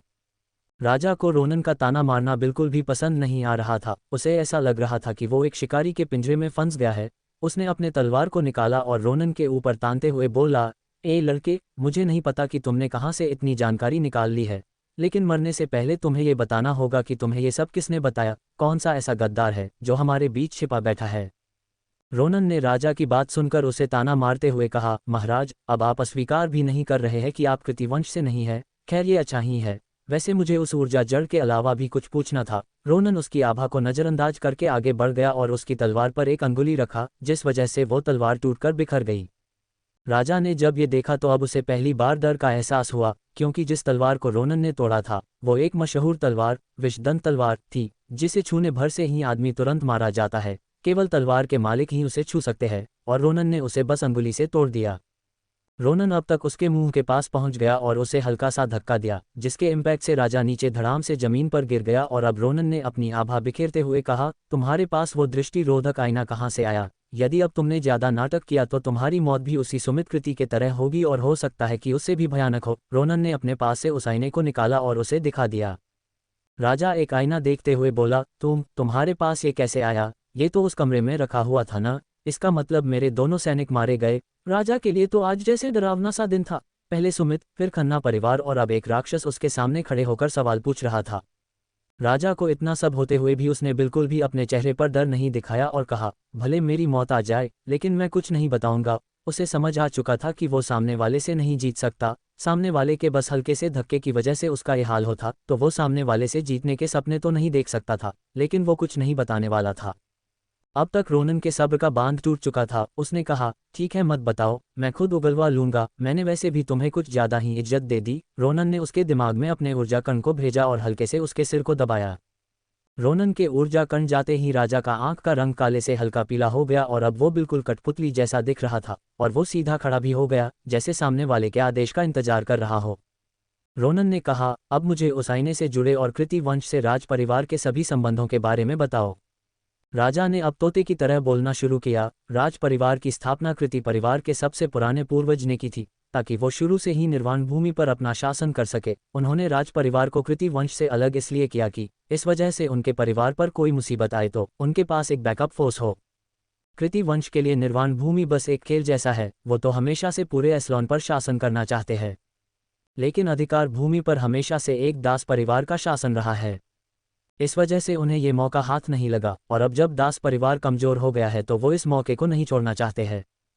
कृति वंश के सभी ताकतवर लोग कभी भी लोगों के नज़रों में नहीं आते हैं, इसलिए सबको लगता है कि वो सबसे कमजोर है। वो आईना राज परिवार को कृति वंश के एक श्रेष्ठ ने दिया था और उसे एक कमरे में लगाने के लिए कहा था, और ये भी कहा था कि इस आईने से राजमहल में होने वाली सभी चीजें लोगों की नज़र से छिपी रहेगी। वो अब एस्लोन के बाहर जाना चाहते हैं, क्योंकि उनके परिवार के मुखिया की शक्ति एस्लोन के सबसे ऊंचे शिखर पर पहुंच गई है। मुझे बस इतना ही पता है। रोनन ने हामी में सिर हिलाया और उसने मन में ही कहा, ये कृति वंश तो कुछ ज्यादा ही खतरनाक है। उसने अब तक अपने कई राज अपने ही परिवार के लोगों से छिपा रखे हैं और उन्हें कुछ ज्यादा ही बातें पता है, जैसे कि दूसरी दुनिया में जाना और आईने की सच्चाई, और उनके पास एक इतना खतरनाक आदमी भी है। नहीं, इन्हें जिंदा रखने का कोई मतलब नहीं है। ये ताकत की लालच में कुछ भी कर सकते हैं। रोनन की भी सोच सही थी, क्योंकि ऐसा परिवार जो इतने राज छिपाए बैठा हो वो कोई सही परिवार नहीं होगा। एक दो चीजें हर परिवार छिपा कर रखता है, लेकिन इतने राज छिपाने का मतलब कि कुछ तो ऐसा है कि जो सही नहीं है। रोनन के दिमाग में अचानक से एक आइडिया आया, लेकिन उसने उसे वहीं छोड़ दिया और राजा से कहा, तुम अपने सैनिकों के साथ अभी ही कृति वंश पर हमला कर दो और उनकी सच्चाई लोगों तक पहुंचा दो। राजा ने हामी में सिर हिलाया और उस कमरे से बाहर चला गया और रोनन भी उस जगह से गायब हो गया और कुछ समय महल के ऊपर ही उड़ने लगा। वो देखना चाहता था कि राजा क्या करता है, और उसने देखा कि राजा ने तुरंत 1000 लोगों के सेना को अपने साथ लेकर कृतिवंश के और कुछ कर दी, और कुछ व्यक्तियों को कई अलग अलग दिशाओं में भी भेज दी। रोनन चाहता तो वो खुद ही जाके कृतिवंश को खत्म कर सकता था, लेकिन जब उनके ही तैयार किए गए हथियार से उनका लड़ना होगा तो वो मजा कहाँ देखने को मिलेगा। और अब तक तो ये खबर बचे हुए 2 बड़े परिवार और निर्वाण भूमि में भी फैल रही होगी, क्योंकि राजा ने ये बात पूरे निर्वाण भूमि में फैलाने को बोल दिया था। रोनन ने कुछ समय तक हवा में ही बिताए और फिर श्रुति के आश्रम की ओर चल दिया, और आश्रम के दरवाजे पर ही उसे श्रुति दिखी तो वो नीचे उतर गया। श्रुति ने जब देखा कि रोनन कितनी आसानी से हवा में उड़ रहा था तो वो समझ गई कि रोनन जरूर हेवनली सम्राट स्तर या उससे ऊपर का होगा, और ये बात उसे और हैरान कर रही थी, क्योंकि ये कुछ ज़्यादा ही हो गया। फिर भी उसने अपनी हैरानी छिपाते हुए कहा, आपने तो सच में तांडव मचा दिया। रोनन ने कहा, अरे नहीं, मैंने कहा वो सब किया, वो तो बस यूं ही हो गया, और हाँ, असली तांडव तो अब शुरू होगा। वैसे क्या मैं अंदर जा सकता हूँ? मुझे दीक्षा जी से मिलना है और उनकी चेकअप भी करनी है। श्रुति समझ गई कि ये इंसान कुछ नहीं बताएगा, तो उसने हल्के गुस्से में कहा, जी चलिए, अब आप आ ही गए हैं तो मैं भी अपनी माँ के कंडीशन को थोड़ा देख लूंगी। रोनन ने श्रुति के गुस्से के देखा तो उसने बस एक हल्की सी मुस्कान दे दी, क्योंकि उसे श्रुति के ये व्यवहार बच्चे जैसा लग रहा था, जिसे अपना मनपसंद खिलौना नहीं दिया गया हो। श्रुति और रोनन कुछ समय में ही उस घर के नज़दीक पहुंच गए और उन्हें दीक्षा बाहर ही दिया के साथ खेलती हुई दिख भी गई, और रोनन सीधा दिया के पास गया और उसके सिर पर हाथ फेरते हुए कहा, क्या आपको अच्छी नींद आई? उस छोटी बच्ची ने रोनन के हाथों को महसूस करते हुए कहा, मम्मा को ठीक करने के लिए धन्यवाद। रोनन ने कहा, कोई बात नहीं, ये तो मैं डॉक्टर हूं तो ये मेरा काम है, अभी भी मैं कुछ लोगों को ठीक करके ही आ रहा हूं। उन दोनों की बात सुनकर दीक्षा ने कहा, दिया बेटा, आप अंदर जाकर खेलो, मुझे डॉक्टर अंकल से कुछ काम है। वैसे डॉक्टर अंकल भी अभी यहीं रुकेंगे। दीक्षा समझ सकती थी कि जगह पर उसका कोई ठिकाना नहीं है, तो उस यहीं रुकने के लिए बोलना सही रहेगा, और उसी ने तो उसका इलाज भी तो उसने ही किया था। दीक्षा के बोलने के बाद दिया वहां से चली गई और दीक्षा रोनन के आंखों में झांकते हुए बोली, कौन है आप? आपने कैसे इतनी आसानी से उस परिवार को खत्म कर दिया जिसे खत्म करना असंभव था, और निर्वाण भूमि पर इतनी तबाही असंभव है? रोनन ने कहा, मैं कौन हूँ ये अभी जरूरी नहीं है, और वैसे भी अभी असली तबाही शुरू कहाँ हुई है, और अब मैं नहीं करने वाला हूँ कुछ। जहां एक और रोनन आराम से बातें कर रहा था, वहीं निर्वाण भूमि के किसी एक जगह पर भीषण युद्ध चल रहा था, और कई लोग मारे जा रहे थे तो कई लोग अपंग होते जा रहे थे, और उनके बीच एक आवाज गूंजी, तुम्हारे राजा को मैंने मार दिया है, क्या अब भी तुम लोग हमसे लड़ना चाहते हो? 57 कृति वंश की असली ताकत। निर्वाण भूमि के किसी हिस्से में भीषण युद्ध चल रहा था, कई लोग मारे जा रहे थे और कई लोग घायल होते जा रहे थे। उस जगह पर यह देखा जा सकता था कि एक तरफ के लोगों ने सुनहरे रंग का कपड़ा पहन रखा था और दूसरी तरफ के लोगों ने हरे रंग के कपड़े को पहन रखा था। उस जगह पर युद्ध कर रहे दोनों तरफ के लोगों के हथियार भी बेहतरीन थे। उन लोगों में से कुछ अपनी ताकतों से एक ही बार में अग्नि की वर्षा या रेत का बवंडर लाकर एक ही साथ कई लोगों को मारते जा रहे थे, वहीं कुछ लोग अपनी तलवारों के एक बार में ही कईयों को मौत की नींद सुलाते जा रहे थे। दोनों ओर लड़ने वालों की संख्या समान दिख रही थी, और ये दोनों कोई और नहीं बल्कि कृति वंश और राजा के सैनिक थे। उनके युद्ध की वजह से उस क्षेत्र में रह रहे सभी आम लोग दूर चले गए थे, कोई भी इन जैसे ताकतवर लोगों के युद्ध के बीच में पीसना नहीं चाहता था। कृति वंश के कुछ श्रेष्ठ, जिन्हें पता था कि राजा उनके ही वंश का आदमी है, वो कंफ्यूज थे कि आखिर वो अपने ही वंश के लोगों के साथ क्यों युद्ध कर रहा है। लेकिन राजा ने भी अपने साथ कई ताकतवर लोगों को ला रखा था। राजा भले कृति वंश का हो, लेकिन पूरे राजमहल में उनके आदमी हर पोजीशन पर तो थे नहीं, तो कई ऐसे लोग जो कृति वंश के नहीं थे, वो भी ऊंचे पद पर थे। कृति वंश के कुछ श्रेष्ठ, जिन्हें पता था कि राजा उनके ही वंश का आदमी है, वो कंफ्यूज थे कि आखिर वो अपने ही वंश के लोगों के साथ क्यों युद्ध कर रहा है। लेकिन राजा ने भी अपने साथ कई ताकतवर लोगों को ला रखा था। राजा भले कृति वंश का हो, लेकिन पूरे राजमहल में उनके आदमी हर पोजीशन पर तो थे नहीं, तो कई ऐसे लोग जो कृति वंश के नहीं थे, वो भी ऊंचे पद पर थे। उन श्रेष्ठ की तरह वो सब भी उतने ही ताकतवर थे और उन श्रेष्ठों को बराबर की टक्कर दे रहे थे। राजा दूर से ये सब देख रहा था। उसे अब तक नहीं लगा था कि उसे इस युद्ध में कूदना चाहिए, क्योंकि कृति वंश के बहुत ज्यादा ताकतवर लोग बाहर नहीं आए थे। अब तक बस कुछ लोग ही युद्ध में शामिल थे। राजा जब निरीक्षण कर रहा था तो अचानक से उसे एक ताकतवर आभा वाला व्यक्ति अपनी ओर आता महसूस हुआ, और राजा ने अपनी तलवार निकाल ली और उस व्यक्ति से लड़ने को तैयार हो गया था, क्योंकि जो व्यक्ति आ रहा था वो उसके सैनिकों के बस में नहीं था। राजा जब निरीक्षण कर रहा था तो अचानक से उसे एक ताकतवर आभा वाला व्यक्ति अपनी ओर आता महसूस हुआ, और राजा ने अपनी तलवार निकाल ली और उस व्यक्ति से लड़ने को तैयार हो गया था, क्योंकि जो व्यक्ति आ रहा था वो उसके सैनिकों के बस में नहीं था। कुछ समय बाद राजा के सामने एक बूढ़ा सा व्यक्ति आ खड़ा हुआ और उसने भी हरे रंग को पोशाक पहन रखी थी। उस बूढ़े की आभा ही इतनी भयानक दिख रही थी कि उसके वजह से हवा को भी रुख बदलना पड़ रहा था। उसने अपने हाथ में एक कुल्हाड़ीनुमा लंबा सा हथियार ले रखा था जिसे फरसा कहा जाता था। वो व्यक्ति राजा के सामने आते हुए बोला, चरण, तुम क्यों अपने ही वंश से बगावत करने पर तुले हो? तुम तो हमारे ही परिवार का एक हिस्सा हो ना, या कहीं तुम्हें ऐसा लगता है कि तुम हमसे जीतकर खुद की सत्ता स्थापित कर लोगे? तुम्हें तो पता है ना कि तुम हमारा कुछ नहीं कर सकते, फिर भी तुम हमसे युद्ध करने पर तुले हो। राजा ने कहा, बूढ़े अंश कृति, मुझे पता है कि मैं कृति वंश से नहीं जीत पाऊंगा, लेकिन तुम्हारे शक्ति या कुछ लोगों को तो खत्म कर ही सकता हूँ। वैसे भी मुझे नहीं लगता कि अब इस निर्वाण भूमि पर कृति वंश का शासन ज्यादा दिनों तक रहने वाला है। वो आ गया है, वो खन्ना परिवार की तरह तुम सबको भी खत्म कर देगा। ये बोलकर राजा पागलों की तरह हंसने लगा। राजा की बात सुनकर उस बूढ़े ने कहा, कौन आ गया है? तुम किसकी बात कर रहे हो? क्या तुम्हें पता है कि खन्ना परिवार को किसने खत्म किया है? चरण, यदि तुम मुझे उस व्यक्ति के बारे में बता दोगे तो मैं तुम्हें जीवित छोड़ दूंगा। उस बूढ़े को जल्द से जल्द उस व्यक्ति के बारे में जानना था जिसने बस कुछ ही समय में खन्ना परिवार को खत्म कर दिया था, क्योंकि उस व्यक्ति से उसके परिवार को भी भविष्य में खतरा हो सकता था। राजा ने कहा, तुम उसके बारे में जानना चाहते हो तो उसका परिचय बस एक शब्द है, मौत। वो सबका मौत है। उसके सामने कृति वंश क्या पूरा एस्लोन भी कुछ नहीं है। वैसे मैं तुमसे क्यों बहस कर रहा हूँ? चलो हम युद्ध करते हैं, ज्यादा समय बर्बाद करने से कोई फायदा नहीं है। राजा ने अपना तलवार निकाल लिया और अपने रथ से कूदकर हवा में चला गया। उस बूढ़े ने भी अपने फरसे को राजा के तलवार के विरुद्ध चलाया और दोनों के टकराने से एक शॉकवेव उत्पन्न हुई जो बादलों को चीर रही थी और ऐसा लग रहा था कि अभी प्रलय आने वाला हो। राजा ने अपने तलवार के द्वारा ही उसके फरसे पर बल लगाया और वो बूढ़ा कुछ कदम पीछे हो गया।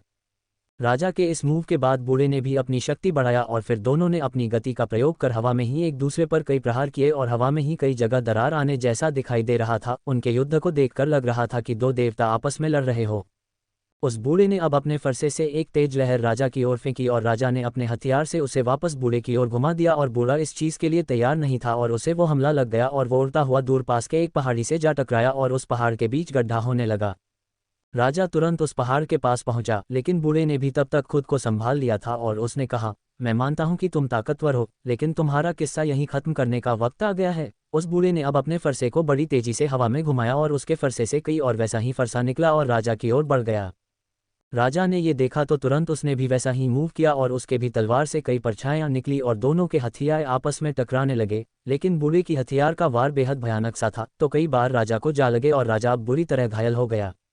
उस बूढ़े ने इसका फायदा उठाया और तुरंत राजा के पास पहुंचकर उसका सिर धड़ से अलग कर दिया और बोला, तुम अच्छे नौकर थे, लेकिन अपने मालिक से गद्दारी करने का हक तुम्हें नहीं दिया गया था। उस बूढ़े ने राजा के सिर को उठाया और युद्ध भूमि की ओर बढ़ गया। वो बूढ़ा युद्ध भूमि के बीच हवा में खड़ा हुआ और एक तेज आवाज में बोला, तुम्हारे राजा का मौत हो चुका है, क्या तुम सब अब भी युद्ध करना चाहते हो? यदि तुम सब अपने हथियार को नीचे रख कर सरेंडर कर दो तो हम तुम्हें सिर्फ बंदी बनाएंगे और कुछ नहीं करेंगे। उस बूढ़े ने ये बड़ी शांति से कहा था। उस बूढ़े की आवाज के बाद पूरे मैदान में सन्नाटा छा गया। राजा के सभी लोग और सैनिकों के अपने राजा का सिर उस बूढ़े के हाथ में देखा और उनका मनोबल टट गया। बिना सेनापति के उनका नेतृत्व कौन करता, और अब उन्होंने मन बनाकर सरेंडर करना ही सही समझा, इसलिए सभी ने अपना हथियार नीचे फेंक दिया और सरेंडर करने के लिए तैयार थे।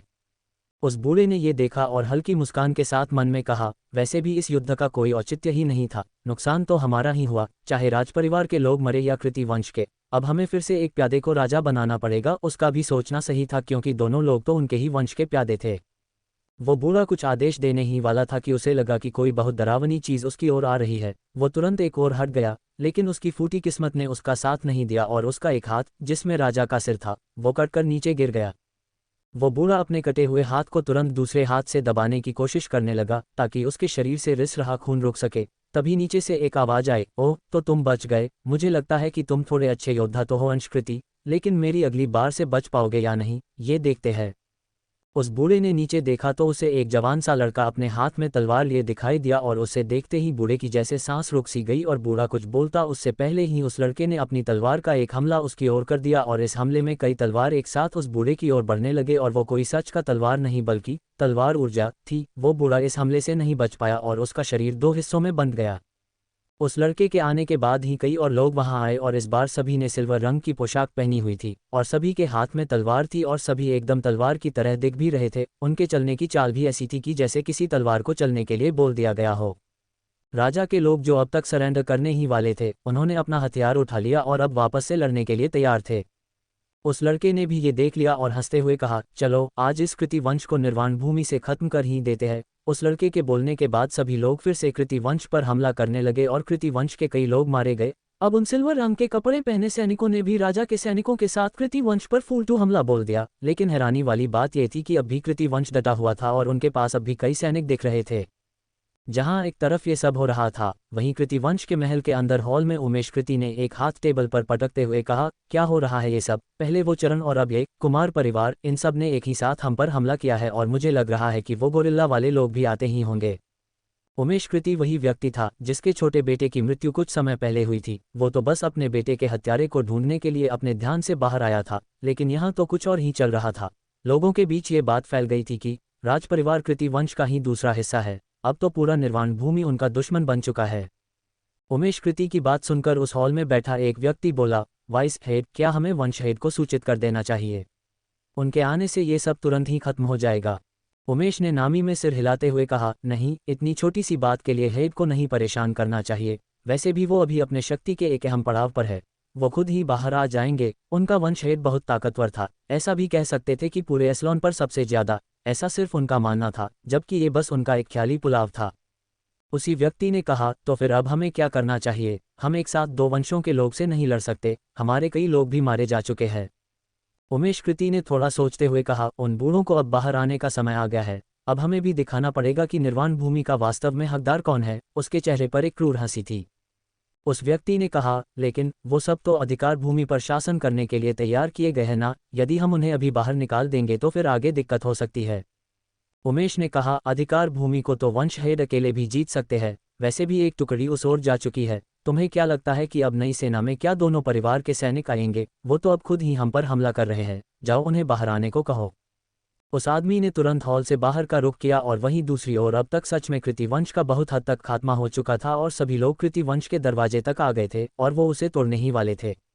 सभी सैनिक जैसे ही गेट तोड़कर अंदर जाने वाले थे कि अंदर से ही गेट खुल गया और सामने आए 15 बूढ़े व्यक्ति, जिनके शरीर से बेहद खतरनाक आभा निकल रही थी। उसे देखकर उन सैनिकों का नेतृत्व कर रहे एक व्यक्ति ने कहा, हेवनली सम्राट स्तर के मीडियम लेवल के योद्धा, वो भी इतने सारे। अब उन्हें डर लगने लगा था। उन बूढ़ों ने भीड़ की तरह देखते हुए एक साथ एक बार किया और सभी लोग ताश की पत्तों को तरह बिखर गए और कृतिवंश के दरवाजे से दूर उड़ गए और अब उन सैनिकों को फिर से लगने लगा कि वो हारने वाले हैं। यहाँ बात यह थी कि एस्लोन में सबको लगता था कि हेवनली सम्राट स्तर सबसे ऊंचा स्तर होता है। यहाँ तक कि राजा और वो बूढ़ा भी हेवनली सम्राट स्तर के पहले और दूसरे लेवल के योद्धा थे और इस रैंक में कुल 15 लेवल आता था और हर लेवल एक दूसरे से ज्यादा ताकत वाला होता था। या ऐसे कह सकते थे कि हर अगले लेवल में इंसान की शक्ति 1000 हाथियों जितनी बढ़ जाती थी और उन्हें प्रकृति पर अच्छा नियंत्रण होने लगता था। हेवनली सम्राट स्तर के योद्धा अपने एक हाथ के इशारे से नदियों का रुख बदल सकते थे या एक हमले में ही पूरा शहर खत्म कर सकते थे। वो स्पेस को भी कुछ हद तक चीर सकते थे, लेकिन उतने भी बेहतर तरीके से नहीं, बस वो कुछ समय के लिए स्पेस में छिप सकते थे। उन बूढ़ों ने भीड़ की ओर देखते हुए कहा, क्या हुआ अब? आओ, यहाँ तुम लोग कृतिवंश को खत्म करने आए थे न? क्या तुम्हारी इतनी हैसियत है? उन बूढ़ों की बात सुनकर तो अब कुमार वंश वालों का भी हिम्मत टूट रहा था। उन्हें यह उम्मीद नहीं थी कि कृतिवंश के पास इतने सारे योद्धा है। उन्हें अब समझ आ रहा था कि क्यों कृतिवंश इतने समय से निर्वाण भूमि पर था। वो हमेशा कमजोर होने का नाटक करते आए थे, लेकिन असल में वो तो सबसे ताकतवर थे। जब सब लग रहा था कि अब खत्म होने वाला है, तभी एक आवाज उस युद्ध भूमि में गूंजी, बस कुछ हेवनली सम्राट स्तर के मिड लेवल के योद्धा होकर भी तुम बूढ़ों में इतना घमंड है, कहीं तुम खुद को भगवान तो नहीं समझने लगे हो? 58 निर्वाण भूमि पर कब्जा। जब सबको लग रहा था कि अब इस युद्ध का विजेता घोषित हो गया है और वो कोई और नहीं बल्कि कृतिवंश है, तो सभी लोग वापस जाने लगे और सबके आंखों में अनचाहा डर देखा जा सकता था। कोई नहीं जानता था कि अब कृतिवंश वाले क्या करेंगे, क्योंकि एक साथ 15 हेवनली सम्राट ऊर्जा स्तर के योद्धाओं से लड़ने की हिम्मत किसी में नहीं थी और वो सभी इस रैंक के भी मिड लेवल के योद्धा थे। जब सब कुछ खत्म होने वाला था कि एक आवाज फिर से मैदान में गूंज गई। ऐसा लग रहा था कि सभी अपनी एंट्री का इंतजार कर रहे थे, क्योंकि कुछ समय पहले भी ऐसा ही हुआ था। उस आवाज ने कहा, तुम 15 बूढ़े इस उम्र में इस स्तर तक पहुंचे हो, फिर भी तुम में इतना घमंड है। वैसे भी मुझे नहीं लगा था कि मुझे कृतिवंश के द्वारा ये सब देखने को मिलेगा। उस आवाज के जाने के बाद सभी लोगों पर जो आभा का दबाव कृतिवंश के उन बूढ़े योद्धाओं के द्वारा पड़ रहा था, वो अचानक से गायब हो गया और अब ये देखा जा सकता था कि कृतिवंश के बूढ़ों के आंखों में अविश्वास और हैरानी साफ साफ देखा जा सकता था। उनकी ये हालत देखकर लोगों में फिर से हौसला आ गया। सभी लोगों ने जानने के लिए अपना गर्दन पीछे किया। सभी जानना चाहते थे कि आखिर किसने इतनी हिम्मत आ गई कि वो इतने ताकतवर लोगों के भी दिल में डर पैदा कर दे। लोगों ने पीछे हवा में कुछ लोगों को उड़ते हुए देखा और सभी न ज़्यादा बूढ़े दिख रहे थे और न ही ज़्यादा जवान, और उन सब की संख्या कुल 10 थी और उनकी आभाकृति वंश वाले बूढ़ों से भी भयानक लग रही थी। उन्हें देखकर कुमार परिवार के सैनिक तुरंत अपने घुटने पर आ गए और एक सुर में बोले, वंशहेड का अभिवादन। उन्होंने अपने एक पैर को घुटने के बल मोड़कर उनका अभिवादन किया। जो लोग अभी हवा में थे वो कोई और नहीं बल्कि कुमार वंश के हेड अखंड कुमार थे, जो पिछले कई वर्षों से लोगों के बीच नहीं आए थे, और यहाँ तक कि उनके साथ जो लोग खड़े थे उन्हें भी कोई नहीं जानता था। यहाँ तक कि कुमार वंश के लोग भी उन्हें नहीं जानते थे। लेकिन एक बात थी कि वो लोग बहुत ज़्यादा शक्तिशाली थे। जब कुमार वंश के लोग अपने हेड का अभिवादन कर रहे थे तभी जमीन जोरों से हिलने लगी और दूर कहीं से आवाज आने लगी। ऐसा लग रहा था कि हाथियों का झुंड इसी ओर चला आ रहा हो। लेकिन निर्वाण भूमि पर ज्यादा जानवर तो थे नहीं, इसलिए सभी आने वाले खतरे से लड़ने के लिए तैयार थे। जब कुमार वंश के लोग अपने हेड का अभिवादन कर रहे थे तभी जमीन जोरों से हिलने लगी और दूर कहीं से आवाज आने लगी। ऐसा लग रहा था कि हाथियों का झुंड इसी ओर चला आ रहा हो। लेकिन निर्वाण भूमि पर ज्यादा जानवर तो थे नहीं, इसलिए सभी आने वाले खतरे से लड़ने के लिए तैयार थे।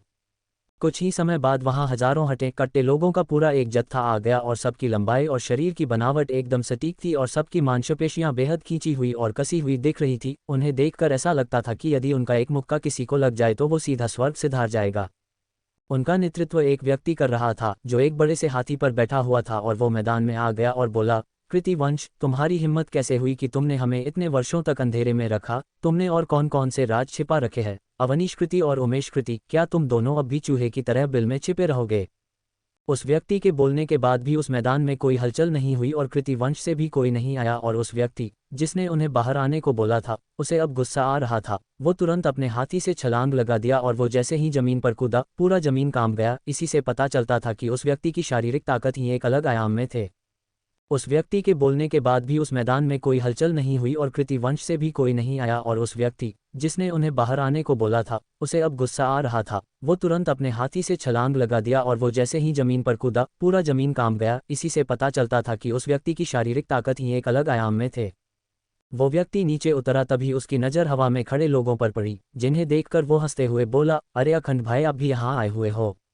मुझे तो लगा था कि मैं ही यहाँ पहले पहुँचा हूँ, लेकिन आपने यहाँ बाजी मार ली। लेकिन अगर आप यहाँ हैं तो वो कृतिवंश वाले कहाँ हैं? आपने तो अब तक युद्ध जीत लिया होगा। अखंड कुमार ने एक तरफ इशारा करते हुए बोला, वो देख रहे हो, उनके पास भी ताकतवर लोग हैं। उन्होंने अपनी शक्ति सबसे छिपा रखी थी। अब मुझे लगता है कि उनके पास कुछ और भी ऐसा होगा जो इससे भी ज़्यादा खतरनाक होगा, इसलिए तो वो दोनों अब तक बाहर नहीं आए। वो मजबूत शरीर वाला आदमी कोई और नहीं बल्कि रोहिला वंश का हेड सूरज रोहिला था। उसने कुमार वंश के हेड की बातों को सुना और उस ओर देखा जहां वो 15 बूढ़े खड़े थे। उन्हें देखकर तो उसकी भी आंखें छोटी हो गई और उन्हें देखते हुए वो बोला, अच्छा, इतने सारे हेवनली सम्राट स्तर के छठे लेवल के योद्धा, और ये सभी एक ही लेवल और एक ही उम्र के क्यों दिख रहे हैं? इन कृति वंश वालों की तो। वो व्यक्ति बिना किसी की बातें सुनी सीधा उन बूढ़ों की ओर भाग गया और उसके पीछे खड़े लोग अब कृतिवंश पर हमला करने लगे, और उन्हें देखकर बाकी सभी ने भी कृतिवंश पर भयानक हमला करना शुरू कर दिया। और कुछ ही समय में कृतिवंश के मैदान में लाशों का ढेर लग गया और उनमें से भी ज्यादातर कृतिवंश के ही लोग मारे जा रहे थे। ये दिन कृतिवंश वालों के लिए एक काला दिन था, जब उनके हजारों सैनिक और लोग एक साथ मारे जा रहे थे।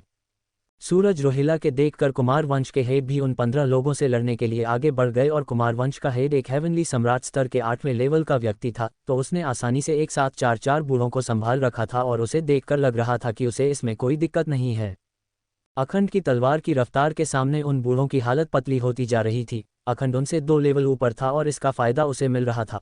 उसने तलवार से एक वार आसमान में किया और उस क्षेत्र में तलवारों का जैसे झुंड सा लग गया और सभी तलवार उन 4 बूढ़ों की ओर बढ़ने लगे और एक एक करके उन पर हमला करने लगे। अब उन 4 बूढ़ों का हालत खराब होता जा रही थी, क्योंकि उन तलवारों की शक्ति किसी अलग ही लेवल की थी, और जहां ऐसा होता है कि एक तलवार के बाद आने वाली अगली तलवार का वार कमजोर होना चाहिए, वहीं यहाँ उल्टा था, हर अगला बार पिछले वाले से ज़्यादा शक्तिशाली था। उन तलवार की वार से वो बूढ़े अब खुद को नहीं बचा पा रहे थे और वो घायल भी होते जा रहे थे। जो लोग शुरू में एकदम घमंड के साथ आए थे, अब उनका घमंड चूर हो गया था और वो अब बिल्कुल किसी कीचड़ में सने हुए सुअर की तरह दिख रहे थे। उनका सारा गुरूर अब चकनाचूर हो गया था और उनके मुंह से और शरीर के कई अंगों से खून निकल रहा था। वहीं दूसरी ओर सूरज रोहिला ने भी अपने बाजुओं में 2 बूढ़ों को दबाया हुआ था और तीसरे को अपने पैर के नीचे जकड़ा हुआ था। सूरज रोहिला भले अखंड कुमार से लेवल में 1 लेवल नीचे हो, लेकिन अपनी शारीरिक शक्ति के बल पर वो इन जैसे लोगों को आसानी से निपटा सकता था। वो यहाँ इसलिए तब आया जब उसे पता चला कि यहाँ ताकतवर लोग अब निकले हैं, नहीं तो वो सीधा कृति वंश के हेड से ही लड़ने के लिए आता। कृति वंश के साथ इतने ताकतवर योद्धाओं को तो इन दोनों ने अकेले निपटा दिया था। वैसे भी अब ये सातों युद्ध करने के काबिल तो रहे नहीं। ऐसे ही ये दोनों इतने ताकतवर परिवार के हेड नहीं थे। इनकी ताकत भी उस लेवल की थी। और रही बात बचे हुए 8 बूढ़ों की, तो उसे कुमार वंश से आए लोगों ने संभाल रखा था। वो आसानी से एक बूढ़े को अपने साथ उलझा रखे थे और या यूं कहे तो उन्हें बस मारने ही वाले थे। यहाँ एक बात ध्यान देने वाली थी कि भले ही कृति वंश के बूढ़े इतने ऊंचे रैंक पर थे, लेकिन वो सभी अपने जैसे ही समान रैंक वाले योद्धाओं से आसानी से हार रहे थे। या ऐसा हो सकता था कि वो बहुत कम समय पहले ही इस रैंक में पहुंचे हो या उनके पास युद्ध अनुभव की कमी हो, लेकिन वो लोग बड़ी आसानी से हारते जा रहे थे। कुछ ही समय में कृति वंश के वो सभी बूढ़े मार दिए गए। वैसे भी ये सभी बूढ़े बहुत कमजोर से थे। इन्हें मारने के लिए किसी को ज़्यादा मेहनत भी नहीं करनी पड़ी और सभी लोग अब कृति वंश के महल के अंदर घुस गए थे और रास्ते में आ रही सभी चीज़ों को तोड़ते जा रहे थे। उनके दिल में जो गुस्सा भरा हुआ था वो इसी तरह निकल रहा था। उन सब के आगे कुमार वंश और रोहिला वंश के हेड चल रहे थे और उन्होंने भी अपने पीछे चल रही चीज़ों पर ज़्यादा ध्यान नहीं दिया और कुछ ही समय में कृति वंश के हॉल में पहुंच गए और वहां उन्हें बस एक व्यक्ति एक कुर्सी पर बैठे मिला और बाकी की सभी कुर्सी खाली थी और यहाँ तक कि उस जगह पर कोई सैनिक भी नहीं था। उस व्यक्ति को देखकर अखंड कुमार ने कहा, उमेश कृति, अब तुम्हें नहीं लगता कि तुम्हारे वंश हेड को बाहर आना चाहिए या वो खुद को कुछ ज़्यादा ही शक्तिशाली समझने लगा है? जी हाँ, उस हॉल के मुख्य कुर्सी के ठीक नीचे की कुर्सी पर उमेश कृति बैठा हुआ था और उसके आंखों में रत्ती भर भी डर नहीं दिख रहा था। डर की बजाय उसके चेहरे पर एक मुस्कान दिख रही थी और ये चीज़ बानकियों को अजीब लग रही थी। उमेश ने हंसते हुए कहा, तुम जैसे कीड़े भी अब कृति वंश की ताकत को चैलेंज करने लगे हो। तुम लोगों के लिए तो मैं ही काफ़ी हूँ, तो वंश हेड के क्या ज़रूरत है हिम्मत 1-2-1 मुकाबला करने की? वो उन्हें उकसा रहा था। वो भी जानता था कि वो इतनों से तो नहीं जीत सकता, लेकिन एक को भी उसने मार दिया तो वो आसानी से युद्ध जीत सकता था। उसकी बात सुनकर सूरज रोहिला ने कहा, ठीक है, मैं तो तैयार हूँ, लेकिन उसे बीच में ही अखंड ने टोक कर रोक दिया और उमेश कृति से कहा, वैसे जब मरना ही है तो ये फालतू सा मुकाबला क्यों करना, और तुम्हें ये नहीं लग रहा कि तुम ये बच्चों वाली तकनीकें कर रहे हो?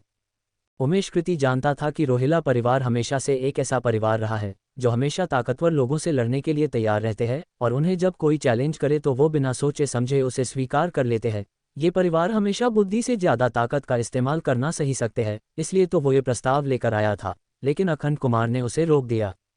अखंड कुमार उस रोहिला परिवार की तरह बेवकूफ़ नहीं था, वो सब कुछ सोच समझ कर करता था। उसे उमेश कृति की चाल आसानी से समझ आ गई और उसने उमेश से कहा, वैसे तुम अपना स्तर सबसे छिपा कर क्यों रखे हो? क्या अब भी छिपाने का कोई फ़ायदा है? अब भी तुम्हें लगता है कि कोई और तरकीब है जो कृति वंश में बाकी है?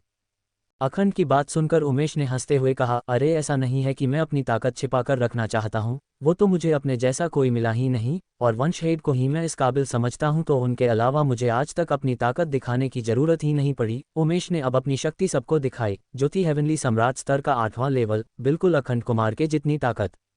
उसकी ताकत देखकर अखंड ने सूरज की ओर देखते हुए कहा, देखा, तुम बेवजह अपनी जान देने जा रहे थे, क्या तुम्हें नहीं पता कि ये वंश कितना धूर्त है?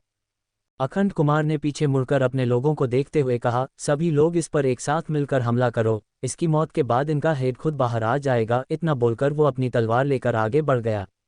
अखंड के पीछे सूरज रोहिला और अन्य हेवनली सम्राट स्तर के योद्धा भी उसके पीछे भागे और सभी के एक साथ उमेश पर हमला किया और एक साथ इतने हमले होने के बावजूद भी उमेश घबराया नहीं और उन्हें एक हमले में ही दूर फेंक दिया।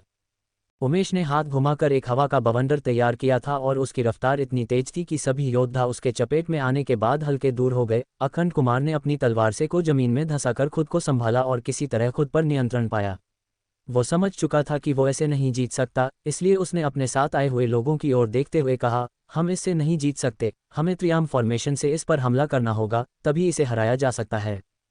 अखंड की बात सुनकर उसके साथ आए सभी लोगों ने अपनी अंगुली को दांत से काटा और अपने अंगुली से हल्का खून निकलकर अपने तलवार पर लगाया और उसे हवा में उठा दिया। अखंड ने भी वैसा ही किया और उन सभी लोगों की एनर्जी से एक विशालकाय तलवार का निर्माण हुआ जो सीधा उमेश की ओर बढ़ने लगी। उमेश ने उस तलवार के हमले को देखा और उसे पहली बार डर लगा और उसने भी अपनी हाथ ऊपर उठा दी, जिससे उसकी एनर्जी निकली और एक बाज का आकृति बनाकर उस तलवार की ओर बढ़ी। लेकिन उसका बाज उस तलवार के सामने ज़्यादा देर तक नहीं टिक पाया और वो तलवार उस ऊर्जा के बाज को काट गई और जैसे ही उमेश से टकराने वाली थी कि कहीं से एक ऊर्जा आए और उस तलवार को 2 हिस्सों में बांट गई। उसके वजह से सभी लोगों के मुंह से खून निकलने लगा और जब तक वो संभलते कि एक आकर अखंड और सूरज को गर्दन से पकड़कर हवा में ले गई। हम हवा में देख सकते थे कि एक व्यक्ति ने 2 व्यक्तियों को गर्दन से पकड़ा हुआ था और उस व्यक्ति ने कहा, आज से पूरे निर्वाण भूमि और एस्लोन पर मेरा शासन होगा। कृति वंश के सभी योद्धाओं, जाओ पूरे निर्वाण भूमि में फैल जाओ और जिस किसी ने भी हमारा विरोध किया उसे मार दो। 59 संप्रभु ऊर्जा स्तर और 2 वंशहेड की मौत। उस जगह पर सबने मान रखा था कि अब उमेश कृति की मौत हो जाएगी, क्योंकि उसके ऊपर हवा में जो उतना बड़ा तलवार नीचे आ रहा था, उससे बचना शायद ही किसी से संभव था। उस तलवार की आभा और उससे निकल रही वो तीखी लहर सभी को दूर रहने के लिए मजबूर कर रही थी। जब सबको लगा कि अब उमेश कृति का आखिरी समय है, तभी वहां पर एक तेज किरण आई और उस तलवार को कई टुकड़ों में विभाजित कर गई, और जिन्होंने भी उस तलवार में अपनी आभा डाली थी वो सभी तुरंत पीछे फेंके गए और उनके मुंह से खून की उल्टियां होने लगी। अखंड कुमार भी कई कदम पीछे घिसटता हुआ गया, लेकिन उसने तुरंत ही खुद पर काबू पा लिया और उस ओर देखने लगा जहां से वो रोशनी आई थी। उसने देखा कि हॉल के एक हिस्से का जमीन टूट गया है और उसके अंदर से काफी घनी ऊर्जा आ रही है। उमेश कृति, जिसने अपनी मौत को पक्का मानकर आंखें बंद कर ली थी, उसने भी जब महसूस किया कि कुछ समय तक उसे कुछ नहीं हुआ तो उसने अपनी आंखें खोली और उसे अपने सामने का नजारा बिल्कुल बदला हुआ दिखा। जहां अब तक सभी लोग उस पर चढ़े हुए थे, वो डरे हुए से दिख रहे थे और उनके आंखों के खौफ दिख रहा था। जहां एक और भीषण युद्ध चल रहा था, वहीं दूसरी ओर रोनन उस आश्रम में ही था और वो एक कमरे में ध्यान में मग्न था। वो जब से निर्वाण भूमि में आया था, उसे लग रहा था कि उसकी आखिरी बाधा भी अब बस टूटने वाली है। वो हेवनली सम्राट स्तर के शीर्ष पर था और ये तो एस्लोन का टॉप रैंक था नहीं। भले ही सबको लगता हो कि हेवनली सम्राट स्तर ही टॉप रैंक है, लेकिन ऐसा नहीं था। एस्लोन का टॉप रैंक संप्रभु ऊर्जा स्तर था और उस स्तर के 2 लेवल थे। पहले लेवल में इंसान को अपनी शरीर का त्याग करना पड़ता था, यानी कि उसे अपना पुराना शरीर पीछे छोड़ नया शरीर बनाना होगा, और दूसरा लेवल इंसान को 2 ऑप्शन देता है। पहला कि आप उस लेवल पर ही फिक्स होकर एस्लोन में ही हमेशा के लिए रुक जाए, और दूसरा कि आप प्रकृति पर काबू पाकर एस्लोन को छोड़ दे। हर ग्रह चाहता था कि कोई व्यक्ति ऐसा हो कि जो उस ग्रह की सुरक्षा करे। इस वजह से तो हर ग्रह इंसान को ये 2 मौका देता था। पहला तो उसे इस ग्रह का सबसे अच्छा इंसान बनाकर उसे इस पूरे ग्रह का मालिक बना देना। सुनने में तो ये बहुत अच्छा लगता था, लेकिन ये एक तरह से गुलामी हुई जो कि वो ग्रह करवाना चाहता था। उस ग्रह का मालिक बनने के बाद वो उस ग्रह से न बाहर जा सकता है और न ही अपनी शक्ति बढ़ा सकता है। हर ग्रह चाहता था कि कोई व्यक्ति ऐसा हो कि जो उस ग्रह की सुरक्षा करे। इस वजह से तो हर ग्रह इंसान को ये 2 मौका देता था। पहला तो उसे इस ग्रह का सबसे अच्छा इंसान बनाकर उसे इस पूरे ग्रह का मालिक बना देना। सुनने में तो ये बहुत अच्छा लगता था, लेकिन ये एक तरह से गुलामी हुई जो कि वो ग्रह करवाना चाहता था। उस ग्रह का मालिक बनने के बाद वो उस ग्रह से न बाहर जा सकता है और न ही अपनी शक्ति बढ़ा सकता है। उसी तरह दूसरे ऑप्शन में सीधे उस इंसान को बाहर फेंक दिया जाता है और वो ब्रह्मांड में कहाँ जाए, उससे उस ग्रह का कोई लेना देना नहीं होता है। वो तो उसे वापस भी आने नहीं देता। हाँ, उस ग्रह की शक्ति स्तर के ऊपर के लोग तभी आ सकते हैं जब वो अपनी शक्ति को दबाकर आए या उस ग्रह पर चुपके से आ जाए। तभी तो इतने सारे लोग एस्लोन पर आ चुके हैं, जैसे कि रोनन के माँ बाप और कुछ लोग जो कि रोनन की समय समय पर जांच करते रहते हैं। यहाँ मुख्य बात यह है कि असल में संप्रभु ऊर्जा स्तर में बस एक ही लेवल होते हैं और इंसान को इस ग्रह से बाहर निकलने के लिए उस लेवल के बाद अगर इस ग्रह से बाहर जाना है तो पहले लेवल के बाद जब मर्जी तब दूसरे लेवल पर जाने के लिए कोशिश करना चाहिए, और उसके बाद वो ग्रह खुद ब खुद बाहर कर देगा, या नहीं तो इस रैंक पर स्पेस चीरने की ताकत आ जाती है तो वो भी कर सकते हैं। रोनन जब यहाँ आया था तो उसने कुछ समय दीक्षा और श्रुति और खासकर दिया से बात की और उसे प्यार किया और दीक्षा को बोल दिया कि वो ध्यान में जा रहा है, क्योंकि उसे लगता है कि वो अपनी अगली रैंक पर पहुंचने वाला है। दीक्षा और श्रुति ने भी उससे कुछ नहीं कहा, क्योंकि ये बहुत नॉर्मल था। कोई भी व्यक्ति कभी भी अगले रैंक में जा सकता है। कभी किसी को कोई प्रेरणा मिल जाती है या कभी किसी का रैंक आसपास की ऊर्जा के कारण भी बढ़ने लगता है। रोनन के भी साथ कुछ ऐसा ही हुआ था। वो जब से निर्वाण भूमि पर आया था तो उस पुरानी भूमि से बेहतर ऊर्जा यहाँ मिली और उसकी आखिरी बाधा की दीवार टूट गई और उसके बस एक हल्के से धक्के से वो अगले रैंक में जा सकता था। इसलिए उसने एक खास कमरे में ध्यान लगाने की सोची। अब तक रोनन को ध्यान में गए 2 दिन हो गए थे और कृति वंश से चल रही युद्ध को भी 2 दिन बीत गए थे। हमें लग रहा होगा कि ये सब इतनी जल्दी कैसे हुआ, तो युद्ध के पहले दिन राजा ने लड़ाई लड़ी थी और दूसरे दिन कुमार और रोहिला वंश ने लड़ाई लड़ी थी और आज युद्ध का तीसरा दिन था। रोनन आंख बंद करके उसी बूढ़े की तकनीक से ध्यान कर रहा था। वो तो पहले दिन के 8 घंटे के ध्यान के बाद ही संप्रभु ऊर्जा स्तर के पहले लेवल में पहुंच गया था, लेकिन वो अपना लेवल पक्का कर रहा था और इस जन्म में इस लेवल पर आने के बाद अपने शरीर का पुनर्निर्माण या यूं कहे कि अपने पुराने शरीर को पीछे छोड़ रहा था। हर व्यक्ति को इस प्रोसेस में बेहद तकलीफ से गुजरना पड़ता है और उसे इस पूरे प्रोसेस में होश में ही रहना पड़ता है, नहीं तो उसकी मौत भी हो सकती है। उस पहाड़ी पर भी शायद कुछ ऐसा ही हुआ होगा जहां निष्ठा रोनन को मिली थी। वो पहाड़ी भी एक संप्रभु ऊर्जा स्तर के योद्धा की ही थी। उसने शायद पहले लेवल में ही अपने होश खो दिए और वो मारा गया। जिस कमरे में रोनन ध्यान लगा रहा था उसके बाहर ही श्रुति और दीक्षा आपस में कुछ बात कर रहे थे और दिया एक कमरे में आराम से सो रही थी। उस छोटी बच्ची ने इन 2 दिनों में 10 बार इस कमरे का चक्कर लगाया था। वो रोनन से मिलना चाहती थी, उसे रोनन से कुछ हद तक लगाव हो चुका था, लेकिन रोनन की ध्यान की वजह से उसे जाना पड़ता था। श्रुति ने दीक्षा से कहा, माँ, युद्ध में अब तक बहुत कुछ बदल चुका है। कुमार और रोहिला परिवार ने कृति वंश पर हमला कर दिया है और निर्वाण भूमि के सभी लोगों को कृति वंश की सभी करतूतों के बारे में पता चल चुका है। इतना सब होने के बावजूद भी कृति वंश का हेड बाहर नहीं आया है। दीक्षा ने कहा, मुझे भी इसी बात का डर है। मुझे लगता है कि वो इस पूरे निर्वाण भूमि पर सबसे ताकतवर बन चुका है, इसी वजह से उसे ज्यादा चिंता नहीं है। अन्यथा अपने भाई के मरने के बाद वो जरूर आता। मुझे नहीं लगता कि कुमार और रोहिला परिवार इस युद्ध को जीत पाएंगे। श्रुति को इस बारे में कुछ नहीं पता था और उसे पता था कि उसकी माँ को इन सब का ज्यादा अनुभव है और उनकी बात हमेशा सच ही होती है। श्रुति ने कुछ सोचते हुए कहा, माँ, वैसे वो डॉक्टर रोनन किस रैंक का योद्धा है? क्या वो आपके जितना ताकतवर है? श्रुति को पता था कि उसकी माँ भी बेहद ताकतवर है, तभी तो अब तक 4 परिवारों के सामने भी नहीं झुकी। दिशा में अपनी बेटी की बात पर हल्की से मुस्कान दी और कहा, वो मेरे लेवल पर ये कैसे बेवकूफ़ों जैसी बातें कर रही हो? तुम्हें लगता है कि यदि वो मेरे जितने ताकत वाले होते तो इतनी आसानी से खन्ना परिवार को खत्म कर देते? और मुझे ये भी लगता है कि इस युद्ध के पीछे भी उनका ही हाथ है। सोचो, जो व्यक्ति ऐसी युद्ध करवा सकता है वो किस रैंक का योद्धा होगा? श्रुति ने अपनी माँ की बात पर विचार किया और अच्छे से सोचा। तब उसे समझ आया कि रोनन उसकी सोच से भी कहीं गुना ज़्यादा ताकतवर है। फिर भी उसने पूछा, लेकिन माँ, वो किस रैंक पर है? कहीं वो हेवनली रैंक के मिड स्तर या लेवल 8-9 के योद्धा तो नहीं है? यदि ऐसा है तो वो निर्वाण भूमि के जीनियस में भी सबसे आगे है और अभी उनकी उम्र भी ज़्यादा नहीं लगती। दीक्षा ने कहा, उनकी उम्र का अंदाजा मैं नहीं लगा सकती। हो सकता है कि वो अपनी असली उम्र छिपा कर रखे हो। मैंने सुना है कि ज़्यादा ऊंचे रैंक के लोग अपनी उम्र को कम कर सकते हैं और अपनी वेश भी आसानी से बदल लेते हैं। और ये भी हो सकता है कि वो इतना बोलकर चुप हो गई। वो समझ गई थी कि उसे अब इससे आगे नहीं बोलना चाहिए। कुछ बातें राज ही रहे तो बेहतर होता है। श्रुति ने जोर देते हुए पूछा, वो क्या माँ? आप बीच में ही क्यों रुक गई? श्रुति पूरी बात जानना चाहती थी, लेकिन शायद अब उसकी इच्छा पूरी नहीं होने वाली थी। दीक्षा ने बात बदलते हुए कहा, तुम अपने लोगों को उस युद्ध को दूर से ही निगरानी रखने को कह दो। ज़्यादा पास जाने पर उन्हें खतरा हो सकता है और हाँ, हो सके तो आश्रम के भीतर ही रहना।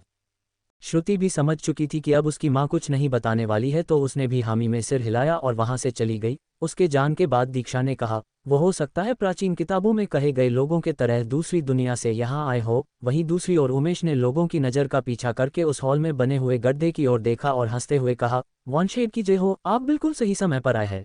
इन लोगों ने कृति वंश का क्या हाल कर दिया। वो इतना बोलकर वहीं घुटनों के बल बैठ गया।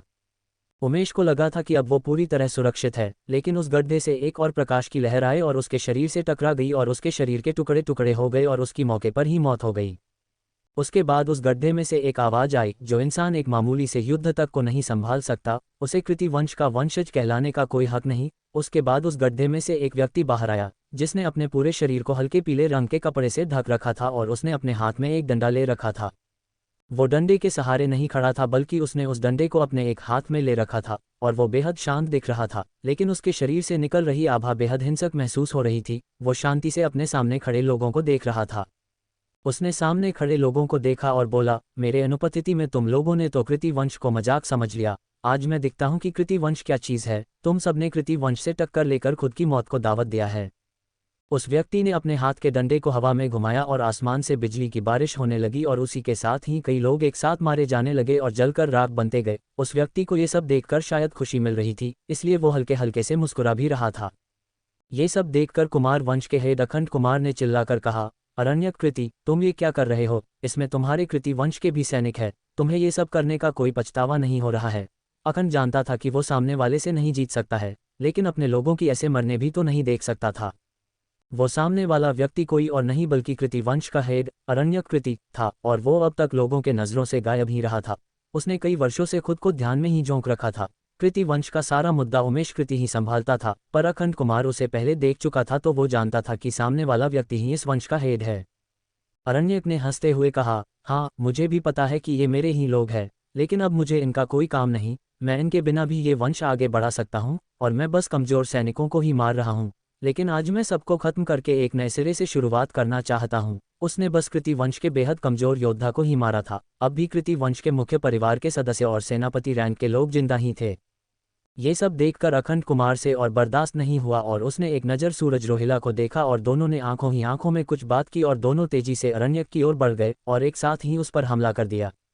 अरण्यक ने उनकी ओर देखना भी जारी नहीं समझा और उन्हें देखकर एक बार अपना डंडा घुमाया और दोनों परिवार के हेड दूर किसी हवा में मच्छर की तरह उड़ गए और अब सबको सच में लगने लगा कि उनकी मौत नज़दीक है। कुछ समय बाद फिर दोनों परिवार के हेड वापस आए और एक अपने तलवार से आसमान में तेज हमला किया, जो आसमान में एक भयानक तलवार ऊर्जा का निर्माण की और सीधा अरण्यक की ओर बढ़ी और दूसरे ने अपने एक मुक्के से सीधा उसकी ओर वार किया। इस बार अरण्यक सीरियस हो गया और अपनी शरीर की सारी ऊर्जा खोल दी और जिसे देखकर सबके मुंह से बस एक बात निकली, हेवनली सम्राट ऊर्जा स्तर का टॉप लेवल। और उधर अरण्यक ने उनके प्रहार को अपने डंडे से झेल लिया और उन्हें विफल कर दिया।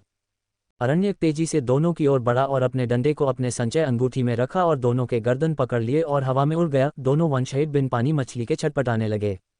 अरण्यक ने हवा में जाकर घोषणा की, कृति वंश के मेरे लोगों, आज से पूरा निर्वाण भूमि और पूरा एस्लोन हमारा यानी कृति वंश का है। जाओ बाहर निकलो और जो कोई भी कृति वंश का विरोध करे उन्हें मार दो। इतना बोलकर उसने दोनों वंशहेड का गर्दन तोड़ दिया और दोनों की मौके पर ही मौत हो गई। वहीं किसी सुनसान और शांत कमरे में एक व्यक्ति जो शांति से आंखें बंद करके बैठा था, जिसने ये सुना और वो अपनी जगह से गायब हो गया और उस कमरे से बाहर निकला और बोला, लगता है कि इन गधों को सबक देना ही पड़ेगा। 60 अब सब कुछ खत्म करने का वक्त आ गया है। अरण्यक कृति ने सबके सामने दो वंशहेड को मौत के घाट उतार दिया और किसी ने उसके बाद चू शब्द भी नहीं कहा और कोई कहता भी क्या। निर्वाण भूमि के दो सबसे ताकतवर योद्धा बस यूं ही मारे गए और किसी को पता तक नहीं चला कि क्या हुआ। ये इस निर्वाण भूमि पर पहली बार हुआ था। निर्वाण भूमि पर हमेशा से 4 परिवारों का ही शासन चलता आया था, लेकिन बस पिछले एक सप्ताह के अंदर 3 परिवार खत्म कर दिए गए थे और अब बस कृति परिवार बचा हुआ था और एक तरह वो अब राजा का भूमिका ही निभाएगा, क्योंकि एस्लोन पर हमेशा से ऐसा ही होते आया है, ताकतवर ही राजकीय करते हैं और कमजोर उनके नीचे काम करते हैं। अरण्यक कृति ने सभी विरोध करने वालों को मारने का आदेश दे दिया और फिर नीचे आ गया और सभी के ओर देखते हुए बोला, यदि तुम सब अब भी युद्ध करना चाहते हो तो मैं तैयार हूं, लेकिन इस बार पहले वाले से भी दर्दनाक मौत मिलेगी, या नहीं तो तुम सब मेरे नीचे काम करो। कोई भी बेवजह मरना नहीं चाहता था, भले ही उनके वंशहेड मारे गए हो, लेकिन अपनी जान किसे नहीं प्यारी होती है। अगर भविष्य में मौका मिला तो वो फिर कभी बदला ले लेंगे, लेकिन अभी मरना उन्हें पसंद नहीं था। सभी ने अपने हथियार नीचे फेंक दिए और घुटने के बल बैठ गए। ये एक तरह से आत्मसमर्पण हुआ।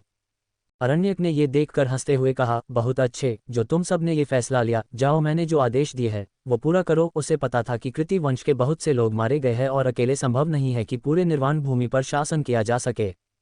सभी लोगों के वहां से जाने के बाद अरण्यक जाकर उस टूटे हुए हॉल के मुख्य कुर्सी पर जाके बैठ गया और उस हॉल में बचे हुए कृति परिवार के लोग जमा हो गए और सभी बस गर्दन झुकाकर खड़े थे।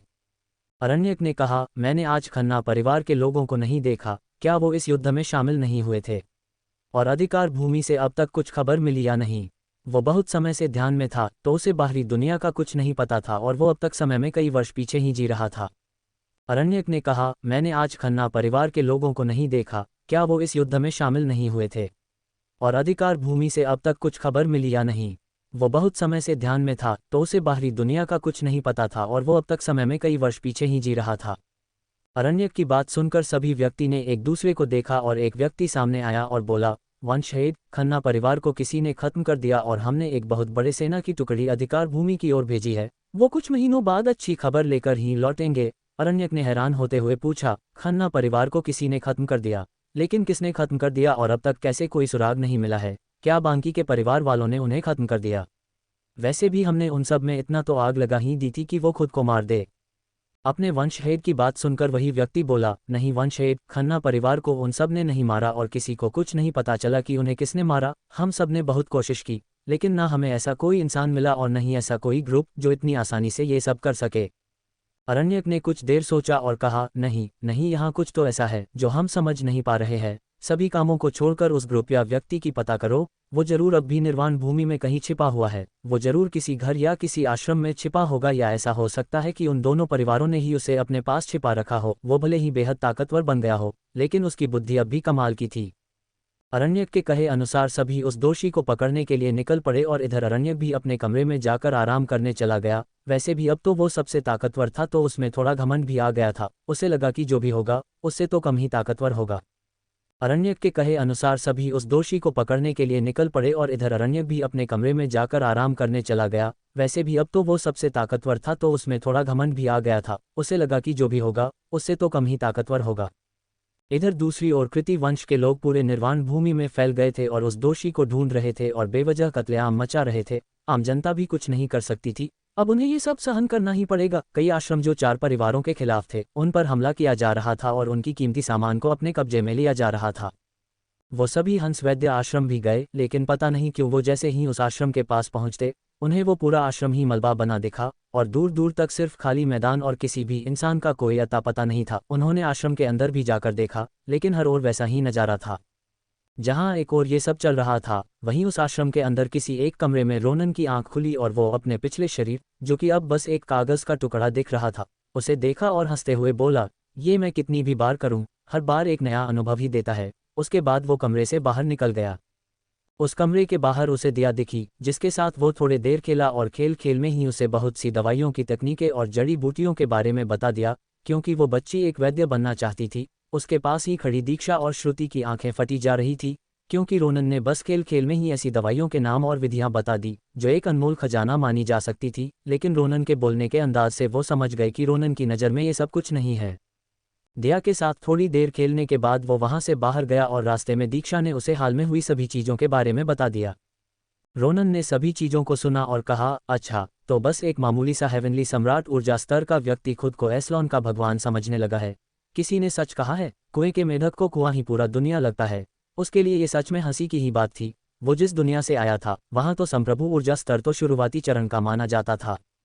दीक्षा को रोनन की बात पर हैरानी हुई और उसने कहा, लगता है आप मेरी बात को समझे नहीं। वो हेवनली सम्राट ऊर्जा स्तर के टॉप का योद्धा है, उसे तो अपनी शक्ति पर घमंड होगा ही। आप शायद मामले की गंभीरता को नहीं समझ रहे हैं। रोनन ने दीक्षा की ओर देखते हुए कहा, आप मुझसे उम्र में बड़ी है, आप मुझे इतनी इज्जत नहीं से तो अच्छा रहेगा, आप मुझे जूनियर बोल सकते हैं। और मैंने सही कहा, आपको क्या लगता है कि हेवनली सम्राट ऊर्जा स्तर के बाद कुछ नहीं है? उद्धरण चिन्ह। रोनन की उम्र भले लाखों वर्ष थी, लेकिन इस जन्म में तो वो यही कोई 19 से 20 वर्ष का था, जिसके सामने दीक्षा सच में बहुत ज्यादा उम्र की थी। वो लगभग 40 वर्ष या उससे ज्यादा की होगी। वो उसे इतनी इज्जत दे तो वो अच्छा नहीं लगता।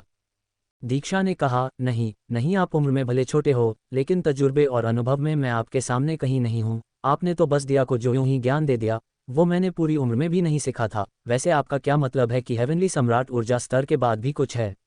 उद्धरण चिन्ह। रोनन ने कहा, जी आपने सही समझा, हेवनली सम्राट ऊर्जा स्तर तो सच में शुरुआती चरण भी नहीं माना जाता है, और एस्लोन में भी वो सबसे ऊंचा रैंक नहीं है। हेवनली सम्राट ऊर्जा स्तर के बाद संप्रभु ऊर्जा स्तर आता है, जिसमें इंसान नेचर, टाइम और स्पेस पर नियंत्रण पा लेता है। वो चाहे तो समय में कुछ मिनट आगे देख सकता है और चाहे तो स्पेस को चीर सकता है। रोनन ने हाथ की अंगुली से सामने का स्पेस चीर दिया और वो स्पेस खुलकर बड़ा हो गया और अंदर से बेहद खिंचाव वाली ऊर्जा आने लगी। फिर उसने हवा में हाथ हिलाया और हवा का रुख तुरंत उल्टा हो गया। रोनन ने कहा, अब आपको समझ आया कि हेवनली सम्राट ऊर्जा स्तर तो बस खेलने वाली रैंक है, इसलिए तो मैंने कहा कि वो अब तक कुएं का मेढक है। रोनन ने ध्यान नहीं दिया, लेकिन दीक्षा का होश उड़ गया था। उसने हकलाते हुए कहा, आप हेवनली सम्राट ऊर्जा स्तर से भी ऊंचे रैंक यानी संप्रभु ऊर्जा स्तर के योद्धा है। इसका मतलब आप पूरे एस्लोन में सबसे टॉप पर है, या यूं कहे कि आप एस्लोन के राजा है। रोनन समझ गया कि उसने बताने के चक्कर में अपना ऊर्जा स्तर दीक्षा को सिखा दिया, लेकिन उसे कोई चिंता नहीं थी। उसने कहा, हाँ, मैं कुछ दिनों पहले तक हेवनली सम्राट स्तर का योद्धा था, लेकिन पिछले दिनों मैंने अपना रैंक बढ़ा लिया है, और हाँ, मैं उसी रैंक पर हूँ जिसके बारे में आप सोच रही है। दीक्षा ने कहा, नहीं नहीं, मैं नहीं समझ पा रही हूँ कि आपने ये कैसे किया। मेरा मतलब कि आपको इतना कुछ कैसे पता है? उद्धरण चिन्ह। इस बार रोनन ने कंफ्यूज होते हुए पूछा, मैं कुछ समझा नहीं, आप क्या कहना चाह रही है? दीक्षा ने कहा, मेरा मतलब आपको ये कैसे पता चला कि हेवनली ऊर्जा स्तर इस ग्रह का टॉप नहीं है, और क्या आपको संप्रभु ऊर्जा स्तर से भी ऊपर के बारे में पता है? और आपको उन गोलियों की जानकारी कैसे है जिसके बारे में किसी ने सुना तक नहीं है? जैसे आपने ऊर्जा नियंत्रक गोली और एनर्जी वृद्धि गोली जैसे दवाइयों के बारे में कैसे पता है? रोनन ने कहा, हाँ, मुझे तो वो पहले से ही पता है। वैसे संप्रभु ऊर्जा स्तर से ऊपर। रोनन आगे बोलने ही वाला था कि उसकी नज़र ऊपर चली गई। फिर उसने कहा, वो फिर कभी बताऊंगा, अगर मैंने इसके ऊपर बताया तो वो नाराज हो जाएगा, और वो गोलियां मैंने किसी और जगह सीखी है, वो मैं आपको फिर कभी बताऊंगा, वो आप भी सीख सकती है। रोनन ने इस ऊर्जा स्तर से ऊपर इसलिए नहीं बताया क्योंकि उसके ऊपर बताने पर उसका ही नुकसान हो सकता था, क्योंकि ये छोटा सा ग्रह कभी नहीं चाहेगा कि इससे ऊपर किसी को पता चले। संप्रभु ऊर्जा स्तर से ऊपर बताने वाले के ऊपर बिजली का हमला हो सकता था, इसलिए तो उसने ऊपर देखा, जहां तुरंत बिजलियां बननी शुरू हो गई थी। रोनन ने फिर अचानक से एक और देखा और हल्के गुस्से से बोला, ये बेवकूफ़ लोगों को जीवन से बिल्कुल लगाव नहीं है। इतना बोलकर वो वहां से गायब हो गया और तुरंत आश्रम के गेट के सामने उपस्थित हुआ और उसने सामने देखा तो उसे श्रुति कुछ लोगों से लड़ते हुई दिखी और वो बहुत ज़्यादा चोटिल लग रही थी। रोनन ने तुरंत अपनी तलवार निकाली और उसे हवा में छोड़ दी और वो तलवार तुरंत कई टुकड़ों में विभाजित होकर सामने खड़े कई लोगों की चीरती हुई निकल गई और पल भर में ही 50 से भी ज़्यादा लोग मारे गए और श्रुति ने अब जाके राहत की सांस ली। उसने पीछे देखा तो उसे रोनन खड़ा दिखाई दिया और उसकी तलवार हवा में तैर रही थी जिस पर खून लगा हुआ था। रोनन ने उसे देखते हुए कहा, मैंने साफ मना किया था कि आश्रम से बाहर किसी को नहीं जाना है, फिर भी तुमने बाहर जाने की हिम्मत क्यों की? तुम्हें पता है ना कि बाहर कृति वंश के कुत्ते हर जगह घूम रहे हैं और अब तो वो खुले कुत्ते बन गए हैं जिन्हें ट्रेन भी नहीं किया गया है। श्रुति ने घबराते हुए कहा, वो मेरे एक खबरी ने मुझे बाहर आने को कहा था और मुझे क्या पता था कि वो भी कृति वंश से जाकर मिल गया है और उसके वजह से ही मैं बाहर गई और उनसे मेरा लड़ाई हो गया और वो मुझे आश्रम के अन्य लोगों का पता पूछ रहे थे। इतने देर में दीक्षा भी वहां आ गई और उसने भी उसकी बात सुन ली। उसने तुरंत अपने पास से कुछ गोली निकालकर उसे खिला दी और तब जाके श्रुति के घाव भरने लगे। श्रुति ने कहा, वो लोग मुझे बाहर क्यों बुला रहे थे जबकि वो खुद अंदर आ सकते थे? मुझे ये नहीं समझ आया। वो सीधा रोनन की ओर देख रही थी और उससे जवाब की उम्मीद कर रही थी। रोनन ने कहा, मैंने पूरे आश्रम के ऊपर एक फॉर्मेशन लगाया हुआ है, उन्हें बाहर से ये पूरा आश्रम बस एक खंडहर सा दिख रहा होगा और कुछ नहीं। वैसे अब यदि कोई बुलाए तो नहीं जाना, चाहे वो मैं ही क्यों ना हो, क्योंकि मैं आसानी से इस फॉर्मेशन में आ और जा सकता हूँ। रोनन ने फिर से कुछ और फॉर्मेशन बना दिए और उन दोनों की ओर देखते हुए बोला, अब इस फालतू से चीज़ों को खत्म करने का वक्त आ गया है, मैं कुछ समय के बाद आता हूँ। इतना बोलकर वो वहाँ से गायब हो गया। श्रुति ने अपनी माँ की ओर देखते हुए कहा, वो मेरी थोड़ी सी भी इज्जत नहीं करता और उसने कैसे इतनी जल्दी एक फॉर्मेशन बना ली? क्या वो कोई जादूगर है? अपनी बेटी को बचकानी भरी बातों को सुनकर दीक्षा ने कहा, नहीं वो कोई जादूगर तो नहीं है, हाँ लेकिन कुछ वैसा ही है। दीक्षा अब रोनन की असलियत तो उसे नहीं बता सकती थी। वहीं इन दोनों की बातों से दूर रोनन सीधा कृति वंश की महल के ऊपर हवा में बादलों के बीच पहुंच गया। उसे पहले से ही इस महल के बारे में पता था और अब उसकी रफ्तार इतनी भयानक हो गई थी कि वो बस कुछ मिनट में पूरे ग्रह का चक्कर लगा सकता था। रोनन ने पूरे महल को अपने अंतर्दृष्टि से देखा और उसने देखा कि ये महल पूरा बर्बाद हो चुका है और फिर से मरम्मत का काम चल रहा है और उसका ध्यान एक कमरे में लेते व्यक्ति पर गया और उसने कहा, तो वो है अरण्यक कृति। हाँ कुछ तो बात होगी उसमें, तब तो इतनी उम्र होने के बाद भी इस रैंक पर पहुंच पाया है। वही कमरे में लेटा आरण्यक ने अपनी आंखें खोली और आसमान में देखते हुए बोला, कौन है वहाँ? सामने आओ मेरे, मैंने तुम्हें देख लिया है। रोनन उसकी बातें सुनते हुए बोला, अब सब कुछ खत्म करने का वक्त आ गया है। कैसे मारने वाला है रोनन उसे? क्या उसे कृति वंश से जुड़ी राज के बारे में पता चलेगा? कहाँ है वो तीनों वंश की महिला हेड? जानने के लिए पढ़ते रहें रोनन किंग ऑफ हेल का अगला chapter. Please join the my Telegram channel.